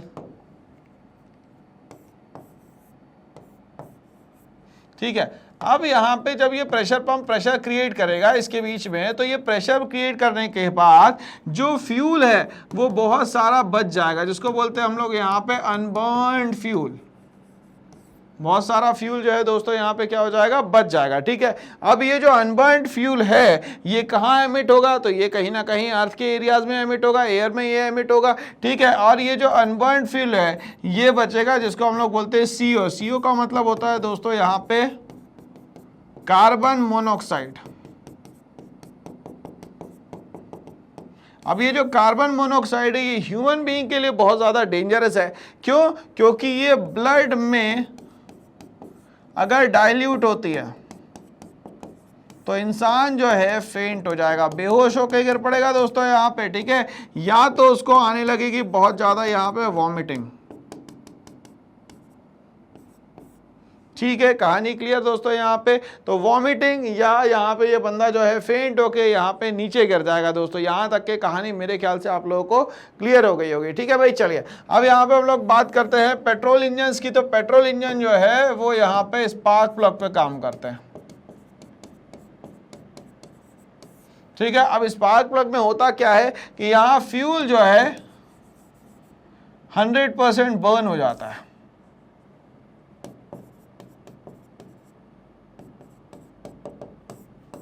फ्यूल जो है क्या हो जाता है दोस्तों यहाँ पे 100% बर्न हो जाता है, ठीक है। तो पेट्रोल इंजन की जो गाड़ियां है वो कम यहाँ पे पोल्यूशन करती है, मगर डीजल इंजन की गाड़ियां जो है यहाँ पे ज्यादा पोल्यूशन करती है। अब हमारे यहाँ पे जो आज चल रहा है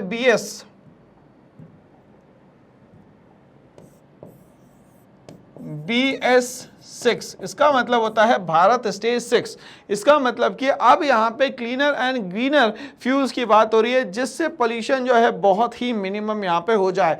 बट अगर ये कंबशन होता रहा कंटिन्यूसली तो हमारा ओजोन लेयर जो है वो डिप्लीट होगा और आपको पता ही आगे चल के यहाँ पे स्किन कैंसर की पॉसिबिलिटी भी बन जाती है, ठीक है। अब इसके कारण कहीं ना कहीं जो एयर पोल्यूशन है वो हमें फेस करना पड़ रहा है और यहाँ पे बहुत ज़्यादा पेशेंट जो है वो एस्थमेटिक भी होते चले जा रहे हैं, ठीक है।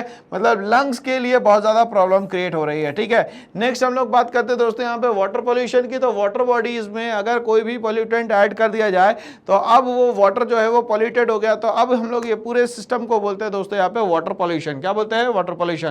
तो ये कुछ एग्जांपल्स की हम लोग बात कर रहे हैं जिसके थ्रू हमें समझ में आ रहा है कि एनवायरमेंटल डिग्रेडेशन यहाँ पे क्या होता है। एनवायरमेंट की जो अच्छी कंडीशंस थी, आज वो कंडीशन किस तरीके से कंटिन्यूसली खराब होती चली जा रही है, डिग्रेड होती हुई चली जा रही है। ठीक है भाई, चलिए हम लोग समझते हैं यहाँ पे for each of the items given in table 1.6 find out which country is at the top and which is at the bottom. ठीक है भाई, चलिए अब यहाँ पे एक अच्छा सिस्टम दे दिया गया है पूरा का पूरा, और हम लोग यहाँ पे बहुत आसानी से डेवलपमेंट के लिए जो कंपैरिजंस की जरूरत पड़ती है उन कंपैरिजंस को पहले समझते हैं और फिर देखेंगे कि कौन सी कंट्री किस रैंक पे यहाँ पे है और कौन सी कंट्री यहाँ पे बेहतर काम कर रही है। ठीक है भाई, चलिए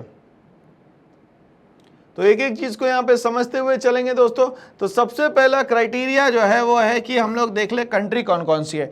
तो कंट्री हमारे पास है सर श्रीलंका, दूसरी इंडिया, तीसरी म्यांमार, चौथी पाकिस्तान, पांचवी नेपाल और छठवीं बांग्लादेश। अभी मैंने आप लोगों को नेबर्स याद करवाया था, मैंने कहा था कि 9 कंट्री जो है वो हमारी नेबर्स है और 9 कंट्री में से लगभग हमारे पास यहाँ पे 5 कंट्री आ गई है। इंडिया को हटा देते हैं अभी, है ना, तो 5 कंट्री नेबर आ गई, 4 कंट्री को हम लोगों ने यहाँ पे नहीं लिया। ठीक है, तो सबसे पहली बात जो यहाँ पे कंपैरिजन होता है वो होता है पर कैपिटा इनकम के बेसिस पे। और पर कैपिटा इनकम का मतलब क्या होता है sir? Total income of the country divided by the total population of that country is known as per capita income. ठीक है भाई, चलिए आगे बढ़ते हैं। अब ये बोलता है पर कैपिटा इनकम में सबसे हाईएस्ट पर कैपिटा इनकम जो है वो आज है दोस्तों यहाँ पे श्रीलंका के। देखिए कितना बेहतर काम कर रहा है श्रीलंका यहाँ पे। और अगर हम लोग लोवेस्ट की बात करें यहाँ पे, तो लोवेस्ट जो है वो है दोस्तों यहाँ पे म्यांमार का। ठीक है भाई, तो ये समझ में आ गया कि पर कैपिटा इनकम में जो बेहतर है वो है यहाँ पे श्रीलंका, और जो सबसे लास्ट में है वो है अपनी म्यांमार। कहीं ना कहीं वहां पे पॉलिटिकल मूवमेंट्स के कारण भी यहाँ पर कैपिटा इनकम या कंट्री का डेवलपमेंट नहीं हो पा रहा है म्यांमार में। ठीक है भाई, चलिए मतलब पॉलिटिकल अनरेस्ट के कारण। ठीक है, बट हम लोग यहाँ पे साथ में ही पैरेलली इंडिया का कंपैरिजन करें तो वो है लगभग अप्रॉक्सीमेटली 3139। क्या है दोस्तों यहाँ पे? 3139 पर कैपिटा इनकम। ठीक है भाई, चलिए और यहाँ बात करें हम लोग पाकिस्तान की तो 2225, 1490 नेपाल की, 1870 जो है दोस्तों यहाँ पे बांग्लादेश के। ठीक है, मतलब leading is Sri Lanka and the last one is known as the Myanmar. हम लोग बात करते हैं लाइफ एक्सपेक्टेंसी एट बर्थ की। इसका मतलब क्या होता है दोस्तों यहाँ पे ध्यान से समझिएगा। अगर मान लेते किसी पर्सन का बर्थ हुआ तो बर्थ से डेथ तक के कितना वो सरवाइव कर सकता है, that is known as life expectancy. क्या कहलाता है दोस्तों यहाँ पे? Life expectancy. ठीक है, लाइफ एक्सपेक्टेंसी भी अगर हम लाइफ एक्सपेक्टेंसी में भी हम लोग बात करें तो यहाँ पे लीड कर रहा है दोस्तों श्रीलंका। 74 ईयर जो है लाइफ एक्सपेक्टेंसी है लोगों की। ठीक है, बट यहाँ पे लीस्ट लाइफ एक्सपेक्टेंसी की बात करें तो वो कहाँ पे दोस्तों? यहाँ पे म्यांमार में दिख रहा है। कहाँ दिख रहा है? म्यांमार में। तो यहाँ पे दूसरे नंबर पे भी अब हम लोग बात करें तो लाइफ एक्सपेक्टेंसी एट बर्थ पे यहाँ पे श्रीलंका जो है लीड कर रहा है और म्यांमार जो है सबसे आखिरी में आ रहा है। ठीक है भाई, चलिए आगे बढ़ते हैं। Literacy rate for 15+ years population. अब यहाँ पे लिटरेसी रेट का जो क्राइटेरिया इन लोगों ने रखा है 15+ रखा है। ठीक है, 15+ में अगर हम लोग बात करते हैं तो सबसे ज़्यादा जो यहाँ लिटरेसी रेट है वो किसका है भैया? श्रीलंका का है। ठीक है भाई, तो यहाँ पे अगर लिटरेसी रेट की बात करते हैं तो भी श्रीलंका जो है वो लीड कर रहा है। बट यहाँ पे जो वर्स्ट कंडीशन में चले गया वो चला गया दोस्तों यहाँ पे बांग्लादेश। कौन चला गया दोस्तों? यहाँ पे बांग्लादेश। तो हीरो कौन बन गया दोस्तों? यहाँ पे हीरो बन गया सर श्रीलंका। कौन बन गया दोस्तों? यहाँ पे श्रीलंका। ठीक है, और श्रीलंका की बात यह है कि 1949 में जो है वो श्रीलंका जो है एक स्टेज पे आ चुका था। ठीक है, मतलब 1948 में तो वो क्या हो जाता है? इंडिपेंडेंट हो जाता है। ठीक है भाई, श्रीलंका। ठीक है, उसके बाद वहाँ पे यहाँ पे सिस्टम बनने लगते हैं। 1956 में यहाँ पे उनके लिए खुद के लिए सिहला जो स्पीकर्स होते हैं उनके लिए रूल्स एंड रेगुलेशंस बन जाते हैं, आपको पता है अच्छे से। ठीक है, चलिए तो यहाँ पे हम लोग स्थिति देखें इंडिया की तो वो है 61। ठीक है ना, तो हमारे यहाँ 61% जो है वो लोग लिटरेट है, एवरेज की बात हो रही है। बात करते हैं हम लोग ग्रॉस एनरोलमेंट रेशियो की for 3 levels. Gross enrolment ratio का मतलब होता है कि वो सारे स्टूडेंट्स जो यहाँ पे स्कूल में पढ़ना चाहते हैं वो यहाँ पे एलिमेंट्री लेवल पे भी हो सकते हैं वो यहाँ प्राइमरी लेवल पे भी हो सकते हैं और वो यहाँ पे सेकेंडरी और हायर लेवल्स पे भी हो सकते हैं, ठीक है। तो तीनों लेवल्स पे यहाँ पे कितने स्टूडेंट्स ने अपने आप को एनरोल करवाया है एजुकेशन सिस्टम के लिए, उसको हम लोग बोलते हैं दोस्तों यहाँ पे ग्रॉस एनरोलमेंट रेशियो। अब ग्रॉस एनरोलमेंट रेशियो में जो है सबसे टॉप पे जो है वो आ रहा है दोस्तों यहाँ पे श्रीलंका, और सबसे कम जो है वो आ रहा है दोस्तों एक देश जिसका नाम है पाकिस्तान, ठीक है भाई। चलिए तो यहाँ पे बात करेंगे हम लोग ग्रॉस एनरोलमेंट रेशियो में सबसे आगे है दोस्तों श्रीलंका, और सबसे जो रैंक कम आ रही है देश की वो है दोस्तों यहाँ पे पाकिस्तान। कौन सी है दोस्तों यहाँ पे पाकिस्तान, ठीक है भाई। चलिए HDI bank in the world, अब यहाँ पे HDI मतलब ह्यूमन डेवलपमेंट इंडेक्स के लेवल पे, जिसमें हम लोगों ने देखा था कि पर कैपिटा इनकम को, लिटरेसी को और हेल्थ को मिलनी प्रायोरिटी बनाया जाता है, उसमें सबसे ज़्यादा अच्छी रैंक किसकी है दोस्तों यहाँ पे। तो HDI में सबसे अच्छी रैंक जो है यहाँ पे 93 श्रीलंका की है। अब यहाँ पे नंबर्स पे मत जाओ, 93 का मतलब नियर बाय 1, ठीक है। और ये देखिए दूर होते चले जा रहे हैं, और सबसे ज़्यादा खराब रैंक जो है वो 138 है, और 138 किसकी है दोस्तों यहाँ पे नेपाल की। मतलब यहाँ पे एवरेज लिटरेसी लेवल अगर पर कैपिटा इनकम की बात करें तो वो, और यहाँ पे हेल्थ स्टेटस जो है बहुत बेहतरीन ना होने के कारण ये बाकी देशों में सबसे पीछे चला गया है नेपाल। और सबसे अच्छा जो है वो काम कौन कर रहा है दोस्तों, अभी भी यहाँ पे श्रीलंका कर रहा है। कौन कर रहा है दोस्तों यहाँ पे श्रीलंका कर रहा है, ठीक है भाई। तो ये कंपैरेटिव चार्ट हम लोगों ने देखा और हम लोगों ने बहुत सारा डेटा जो है समझा और याद भी करा। तो चलिए हम लोग यहाँ पे समझ में आ चुका है भैया हम लोगों को कि ये सिस्टम क्या होता है, ठीक है भाई। चलिए अब हम लोग इस क्वेश्चन के आंसर की बात करें यहाँ पे। ये क्वेश्चन का आंसर ये इस तरीके से है, और हम लोगों को कंपैरिजन भी जो है दोस्तों यहाँ पे याद करना है, ठीक है भाई। तो टेबल क्या बताता है, as per capita income in US top country Sri Lanka $4930। सही बात है कि अगर श्रीलंका की बात करें तो ये कितना है $4930, ठीक है। आप ध्यान से समझिएगा, इसका जो कैटेगरी हम लोगों ने बनाई थी वो कैटेगरी कुछ इस तरीके से थी सर, कि लो इनकम ग्रुप जो है वो $2500 से $49,300 के बीच में होगा। ये लो हो गया और ये दोस्तों यहाँ पे हाई हो गया, ठीक है। अब लो हाई के हिसाब से अगर हम लोग बात करें तो यहाँ पे जो हाई है वो श्रीलंका का है, श्रीलंका $4930 है। और अगर बॉटम की बात करें तो वो है म्यांमार $1027, ठीक है भाई। चलिए लाइफ एक्सपेक्टेंसी में हम लोगों ने देखा कि श्रीलंका अच्छा 74, मगर बॉटम में कौन आ गया दोस्तों यहाँ पे म्यांमार, जो कि कितना है दोस्तों यहाँ पे 61 है। कितना है दोस्तों यहाँ पे 61, ठीक है भाई। चलिए आगे बढ़ते हैं इसी के साथ। लिटरेसी रेट में अगर 15 ईयर्स प्लस में हम लोग पॉपुलेशन की बात करेंगे तो वो श्रीलंका टॉप पे है। कितना भैया 91% यहाँ लिटरेसी रेट है। बट बॉटम कंट्री में बात करेंगे तो हम लोग बांग्लादेश है, जो कि सिर्फ और सिर्फ कितना है दोस्तों यहाँ पे 41 है। ग्रॉस एनरोलमेंट रेशियो, जो बच्चे स्कूल जा रहे हैं पढ़ाई करना चाहते हैं, वो बेसिक लेवल पे हो सकता है, वो सेकेंडरी लेवल पे भी हो सकता है, वो यहाँ पे हायर लेवल पे भी हो सकता है, उसमें श्रीलंका सबसे टॉप पे है जो कि 69% ग्रॉस एनरोलमेंट रेशियो बताती है।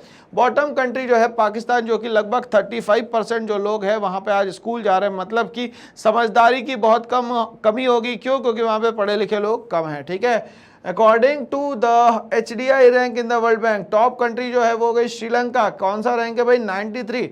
बॉटम जो है वो आ गई नेपाल, क्योंकि उसका रैंक क्या है दोस्तों यहाँ पे 138। क्या रैंक है दोस्तों यहाँ पे 138। चलिए आगे बढ़ते हैं इसी के साथ। The following table shows the proportion of undernourished adult in India। आप ध्यान से समझिएगा, इस कैलकुलेशन के लिए हम लोगों को एक कॉन्सेप्ट बताया था सर आपने, जिसको कहते थे दोस्तों यहाँ पे BMI। क्या कहते थे दोस्तों यहाँ पे BMI, बॉडी मास इंडेक्स, ठीक है। अब बॉडी मास इंडेक्स मतलब कि डॉक्टर के पास गए तो उसने बोला कि यार आप तो अंडर नॉरिश्ड हो। तो सर बोला कि यार कैसे अंडर नॉरिश्ड है बताएं। तो उसने कैलकुलेशन करा। अब ये कैलकुलेशन का जो फॉर्मूला होता है वो क्या होता है दोस्तों, हम लोग ये सीख लेते हैं ताकि आप डॉक्टर्स को भी चैलेंज कर दो, ठीक है ना भाई। चलिए तो यहाँ पे फॉर्मूला होता है वेट अपॉन हाइट का स्क्वायर, ठीक है। वेट अपॉन हाइट का स्क्वायर। अब ध्यान सुनिएगा, इससे अब जो भी डेटा आएगा उसकी बात करते हैं। तो अगर मान लेते हैं 18.5 से कम आता है उसका डेटा, तो वो होगा यहाँ पे अंडर नॉरिश्ड। मतलब उसको सही बात है खाने पीने के लिए सही से नहीं मिला है, तो वो क्या बन जाएगा दोस्तों यहाँ पे अंडर नॉरिश्ड। क्या बन जाएगा दोस्तों यहाँ पे अंडर नॉरिश्ड। ठीक है भाई, चलिए आगे बढ़ते हैं। बट यहाँ पे अगर मान लेते हैं खाना पीना सही मिले और वो ज्यादा खा ले तो भी दिक्कत है। अगर 25 के ऊपर गया मतलब ये यहाँ पे ओवरवेट है। अब ये ओवरवेट का मतलब यहाँ ओबेसिटी से है भाई। ठीक है, कहानी क्लियर है। चलिए, तो 25 के ऊपर अगर डेटा गया तो वो ओवरवेट है, और 18.5 के नीचे गया तो वो क्या है भाई अंडर नॉरिश। मतलब रहना किससे किसके बीच में है, तो सर 18.5 से लेके 25 यूनिट्स के बीच में ही आपको सर्वाइव करना है। ठीक है भाई, चलिए तो ये कैलकुलेशन समझ में आ गया। तो अब ये यहाँ पे टेबल जो है समझ में आने लग जाएगा दोस्तों। चलिए हम लोग समझते। It is based on a survey of various state. ये बेस्ड है कहीं ना कहीं सर्वे ऑफ वेरियस स्टेट्स पे। ठीक है, फॉर द ईयर 2001। किसकी बात हो रही है, 2001 की। Look at the table and answer the following. State हमें दिए गए हैं 4, 3 दिए गए हैं। हम लोग बात कर रहे हैं यहाँ पे केरला की, कर्नाटक की, मध्य प्रदेश की, और यहाँ पे ऑल स्टेट्स की बात करते हैं। मेल की अगर हम लोग बात करते हैं यहाँ पे, तो भाई अंडर नॉलेज जो है वो 22% है केरला में, 36% है कर्नाटका में, और 43% जो है वो है मध्य प्रदेश में। मतलब Madhya Pradesh is leading in undernourished system. ठीक है भाई, चलिए। और टोटल एवरेज देखा जाए कंट्री का तो वो है 37%। फीमेल में देखा जाए केरला में तो 19% जो है अंडर नॉरिश्ड है। मतलब उनकी बॉडी में बैलेंस डाइट नहीं पहुंच पाई, या नॉरिशमेंट के लिए जितनी भी चीजें चाहिए था वो उनको नहीं मिल पाई। ठीक है, 38% जो है वो कर्नाटका में, मध्य प्रदेश में जो है वो है 42%। मतलब मेल फीमेल दोनों को ही मध्य प्रदेश में अगर ऐड किया जाए तो ये यहाँ पे अंडर नॉरिश परसेंटेज जो है वो ज्यादा है। मतलब हमारा स्टेट जो है एक तरीके से बीमारू स्टेट है। बीमारू स्टेट मतलब बेसिक नेसेसिटीज ऑफ लाइफ भी जो है वो लोगों की यहाँ पे फुलफिल नहीं हो पा रही। अगर घर कपड़ा मकान, मतलब या तो घर मिल जाएगा तो कपड़ा नहीं होगा, कपड़ा होगा तो मकान नहीं होगा। मतलब कुछ ना कुछ चीजों की दोस्तों मध्य प्रदेश में जो है वो हमेशा कमी रहेगी। अभी तक के ये डेटा हमें ये बता रहा है। ठीक है, चलिए कहानी क्लियर यहाँ पे। तो दोनों में ही प्रॉब्लम क्रिएट किसके इसमें हो रही है भाई, यहाँ पे तो प्रॉब्लम क्रिएट हो रही है कहीं ना कहीं अंडर नॉरिशमेंट में। ठीक है भाई, चलिए हम लोग कंपेयर करते हैं यहाँ पे। Compare the nutritional level of people in Kerala and Madhya Pradesh. चलिए हम समझते हैं। The nutritional level of people of Kerala is quite higher. Nutrition level जो केरला का है वो ज्यादा बेहतर है, किससे, मध्य प्रदेश से।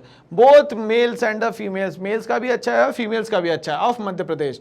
There ratio of undernourished is less than that of Madhya Pradesh, such that more % of males and females are undernourished in Madhya Pradesh. तो केरला में स्थिति बहुत अच्छी है और मध्य प्रदेश में स्थिति बहुत ही ज्यादा दोस्तों खराब हो चुकी है। और यहां पे सिर्फ और सिर्फ होगा लैक ऑफ बैलेंस डाइट के कारण ये लोग जो है ये काफी अंडर नॉरिश्ड बच गए हैं। ठीक है, can you guess why around 40% of the people in the country are undernourished. कारण क्या है अंडर नॉरिश्ड होने का, कुछ तो होगा यहाँ पे। Even though it is argued country, कहीं ना कहीं ये अच्छी कंट्री अच्छी काम कर रही है, मगर फिर भी यहाँ अंडर नॉलेज ज्यादा लोग हैं। Describe in your own words. ठीक है भाई, चलिए हम लोग समझाने की कोशिश करते हैं। There is enough food in the country. हमारे यहाँ सरप्लस प्रोडक्शन होता है, हमारे यहाँ बफर स्टॉक भरा रहता है, इतना ज्यादा हमारे यहाँ ग्रेन्स होता है।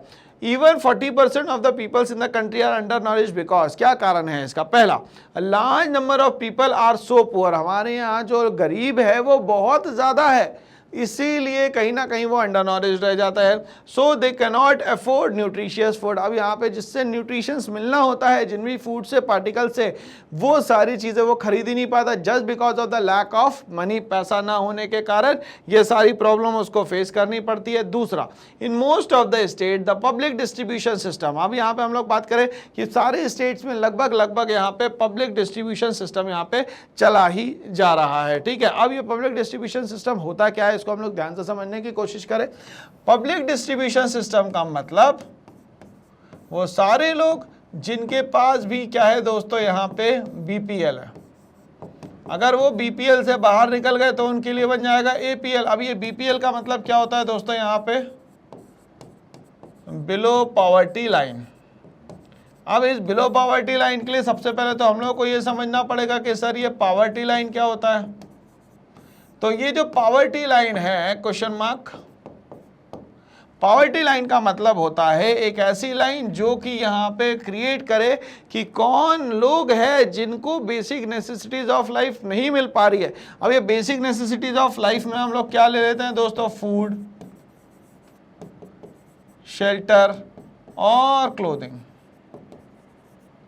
ये भी अगर नहीं मिल पा रही है तो बंदा जो है वो किस में आ जाएगा दोस्तों, वो बिलो पॉवर्टी लाइन में आ जाएगा। किस में आ जाएगा दोस्तों, बिलो पॉवर्टी लाइन में आ जाएगा। ठीक है भाई, क्लियर यहाँ पे। अब इसके बारे में बताना शुरू किया पहली बार सुरेश तेंदुलकर कमेटी ने।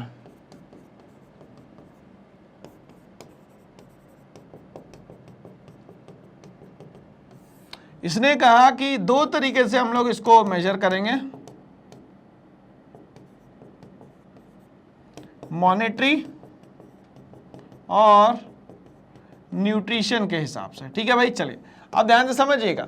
अब यहाँ पे मॉनेटरी टर्म में जब हम लोग बात करते हैं तो मॉनेटरी टर्म में बोलता है अगर ये रूरल एरिया का कोई पर्सन है और इसको मान लेते हैं ₹816 मिल रहा है पर मंथ, तो ये गरीब नहीं है।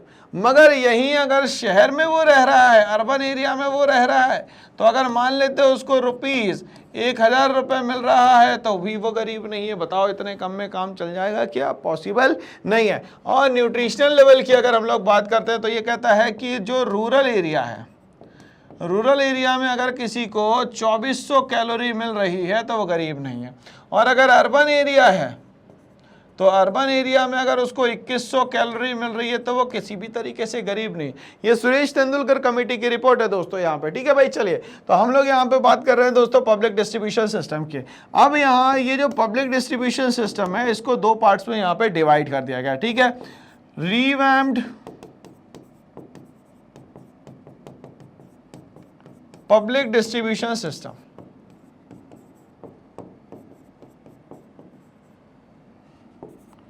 इस रिवैम्प पब्लिक डिस्ट्रीब्यूशन सिस्टम को 1992 में बनाया गया और ये बनाया गया मेनली 1700 ब्लॉक्स के लिए, जहां देखा गया कि लोगों के पास खाने तक के लिए नहीं है। और ये जो रिवैम्प्ड का मतलब है, इसका मतलब है एक ऐसा एरिया, एक ऐसी जगह जो कि लोगों से बहुत ज़्यादा आइसोलेटेड है, बट फिर भी गवर्नमेंट कोशिश कर रही कि उन तक के खाना जो है पहुंच जाए किसी भी तरीके से। ठीक है भाई, चलिए अब यहाँ पे जो दूसरा सिस्टम बनाया गया दैट इज नोन एज, ये हो गया पहला सिस्टम जिसको हम लोग बोलते हैं दोस्तों यहाँ पे RPDS। और दूसरा जो सिस्टम बना दोस्तों यहाँ पे उसको बोलते हैं यहाँ पे TPDS। TPDS का मतलब होता है यहाँ पे टारगेटेड पब्लिक डिस्ट्रीब्यूशन सिस्टम। इसमें मेनली पुअर को टारगेट किया गया था कि किसी भी तरीके से कुछ भी हो जाए मगर पुअर के पास जो है प्रॉपरली न्यूट्रिशियस फूड जो है वो पहुंचना चाहिए। बट यहाँ पे ये बात हो रही है कि पीडीएस में ये सब खाना जाएगा कहाँ से, ग्रेन्स जाएगा कहाँ से। ठीक है भाई, तो ध्यान से समझिएगा। पीडीएस में जो वीट होता है जिसको हम लोग बोलते हैं गेहूं, वो है यहाँ पे ₹1 किलो। ठीक है, और यहाँ पे जो राइस है, जो चावल है, वो है यहाँ पे ₹2 किलो। ठीक है, ₹1 किलो गेहूं और ₹2 किलो चावल। अब ये कहाँ से पहुंचेगा? तो गवर्नमेंट क्या करती है, हर बार एमएसपी के थ्रू यहाँ पे किसानों से अनाज खरीद लेती है। एमएसपी का मतलब होता है दोस्तों यहाँ पे मिनिमम सपोर्ट प्राइस। ठीक है, कुछ भी हो जाए, जितना आपने तय कर लिया उतना आपको अमाउंट यहाँ पे किसानों को मिलेगा, उसको बोलते हैं मिनिमम सपोर्ट प्राइस या बोलते हैं दोस्तों हम लोग यहाँ पे एमएसपी। ठीक है भाई, चलिए ध्यान दीजिएगा। अब होता क्या है, एमएसपी मतलब सस्ते दरों पे खरीद लिया। अब इसको रखा इन लोगों ने वेयर हाउस में, और ये जो वेयर हाउस में सामान रखा जा रहा है इनको कहा जाता है इमरजेंसी में बफर स्टॉक। मतलब इमरजेंसी के लिए जो यहाँ पे स्टॉक किया जाता है सारा फूड ग्रेन्स, उसको बोलते हैं दोस्तों यहाँ पे बफर स्टॉक। ठीक है, अब बफर स्टॉक में इस साल जो है वो पूरा भर गया, सब कुछ हो गया। अब अगले साल फिर खेती हुई, फिर से यहाँ पे बहुत सारा आया। तो अब यहाँ पे बफर स्टॉक को मेंटेन करने का काम करेगा दोस्तों यहाँ पे FCI stand for food corporation of India. क्या कहलाता है? Food corporation of India. तो ये सारा गरीबों के लिए हम लोग जो अनाज पहुंचता है वो किस तरीके से पहुंचता है ये हम लोग समझ रहे हैं। क्या होता है BPL मतलब बिलो पॉवर्टी लाइन, क्या होता है APL, और किस तरीके से आज PDS सिस्टम जो है कंटिन्यूसली हमारे देश में बेहतर से बेहतर व्यवस्था देने की कोशिश कर रहा है, बेहतर से बेहतर काम करने की कोशिश कर रहा है। तो ये हमें समझ में आता है।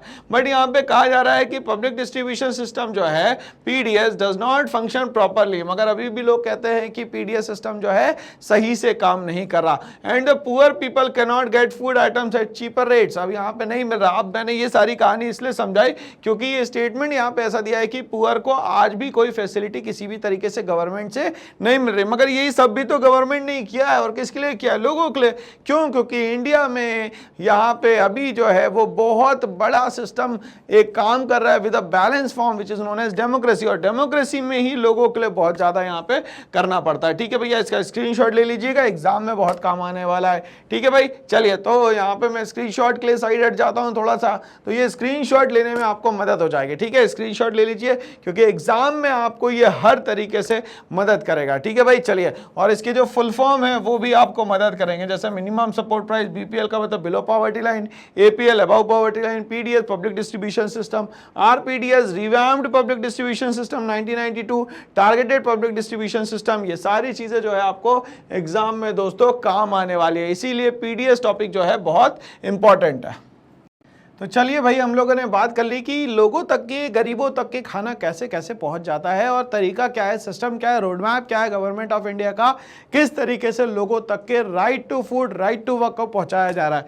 इसी तरीके से अगर हम लोग बात करें यहाँ पे there is a lack of education and health facility, तो बात करें कि यहाँ पे जो प्रॉब्लम है वो ये भी है कहीं ना कहीं कि लोगों को जो एजुकेशन सिस्टम मिलना चाहिए या जो हेल्थ फैसिलिटीज मिलनी चाहिए वो गवर्नमेंट दे तो रही है मगर पहुंच नहीं पा रही है। तो हम लोग पहले ये बात कर लें कि कौन कौन सी फैसिलिटीज जो है गवर्नमेंट यहाँ पे दे रही थी एजुकेशन के लिए, और हम लोग बात करेंगे यहाँ पे हेल्थ फैसिलिटीज के लिए। ठीक है ना भाई, चलिए ध्यान से समझिएगा। तो एजुकेशन में अगर हम लोग बात करते हैं तो गवर्नमेंट जो है चला रही थी सर्व शिक्षा अभियान।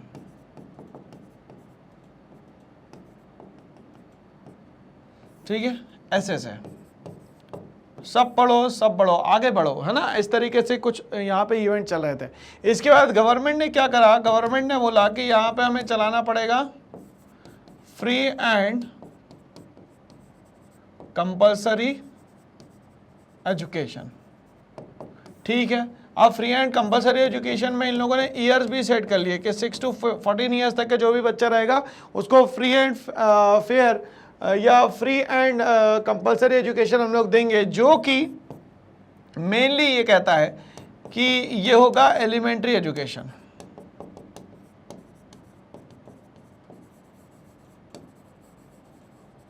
ये होगा एलिमेंट्री एजुकेशन। ठीक है भाई, चलिए अब ध्यान से सुनिएगा। अब यहां पे इसको चेंज करके बना दिया गया राइट टू एजुकेशन।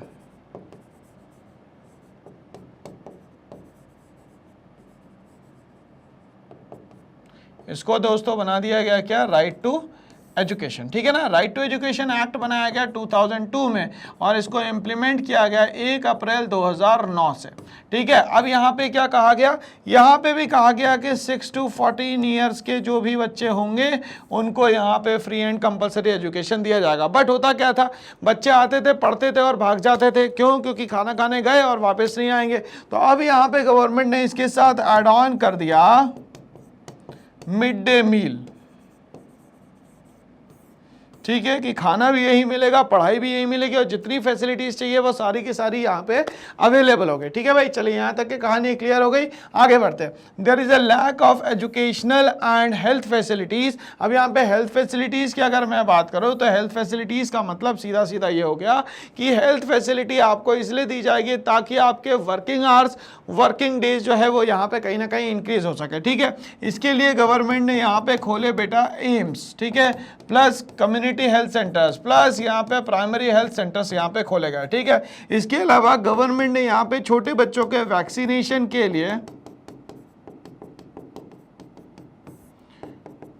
मिशन इंद्रधनुष चलाया। मिशन इंद्रधनुष, 2014 से 2019 तक के जो भी बच्चे रहेंगे उनको यहाँ पे फ्री एंड कंपलसरी एजुकेशन दी जाएगी। ठीक है, अब यहाँ पे गवर्नमेंट ने यहाँ पे छोटे बच्चों के वैक्सीनेशन के लिए मिशन इंद्रधनुष चलाया।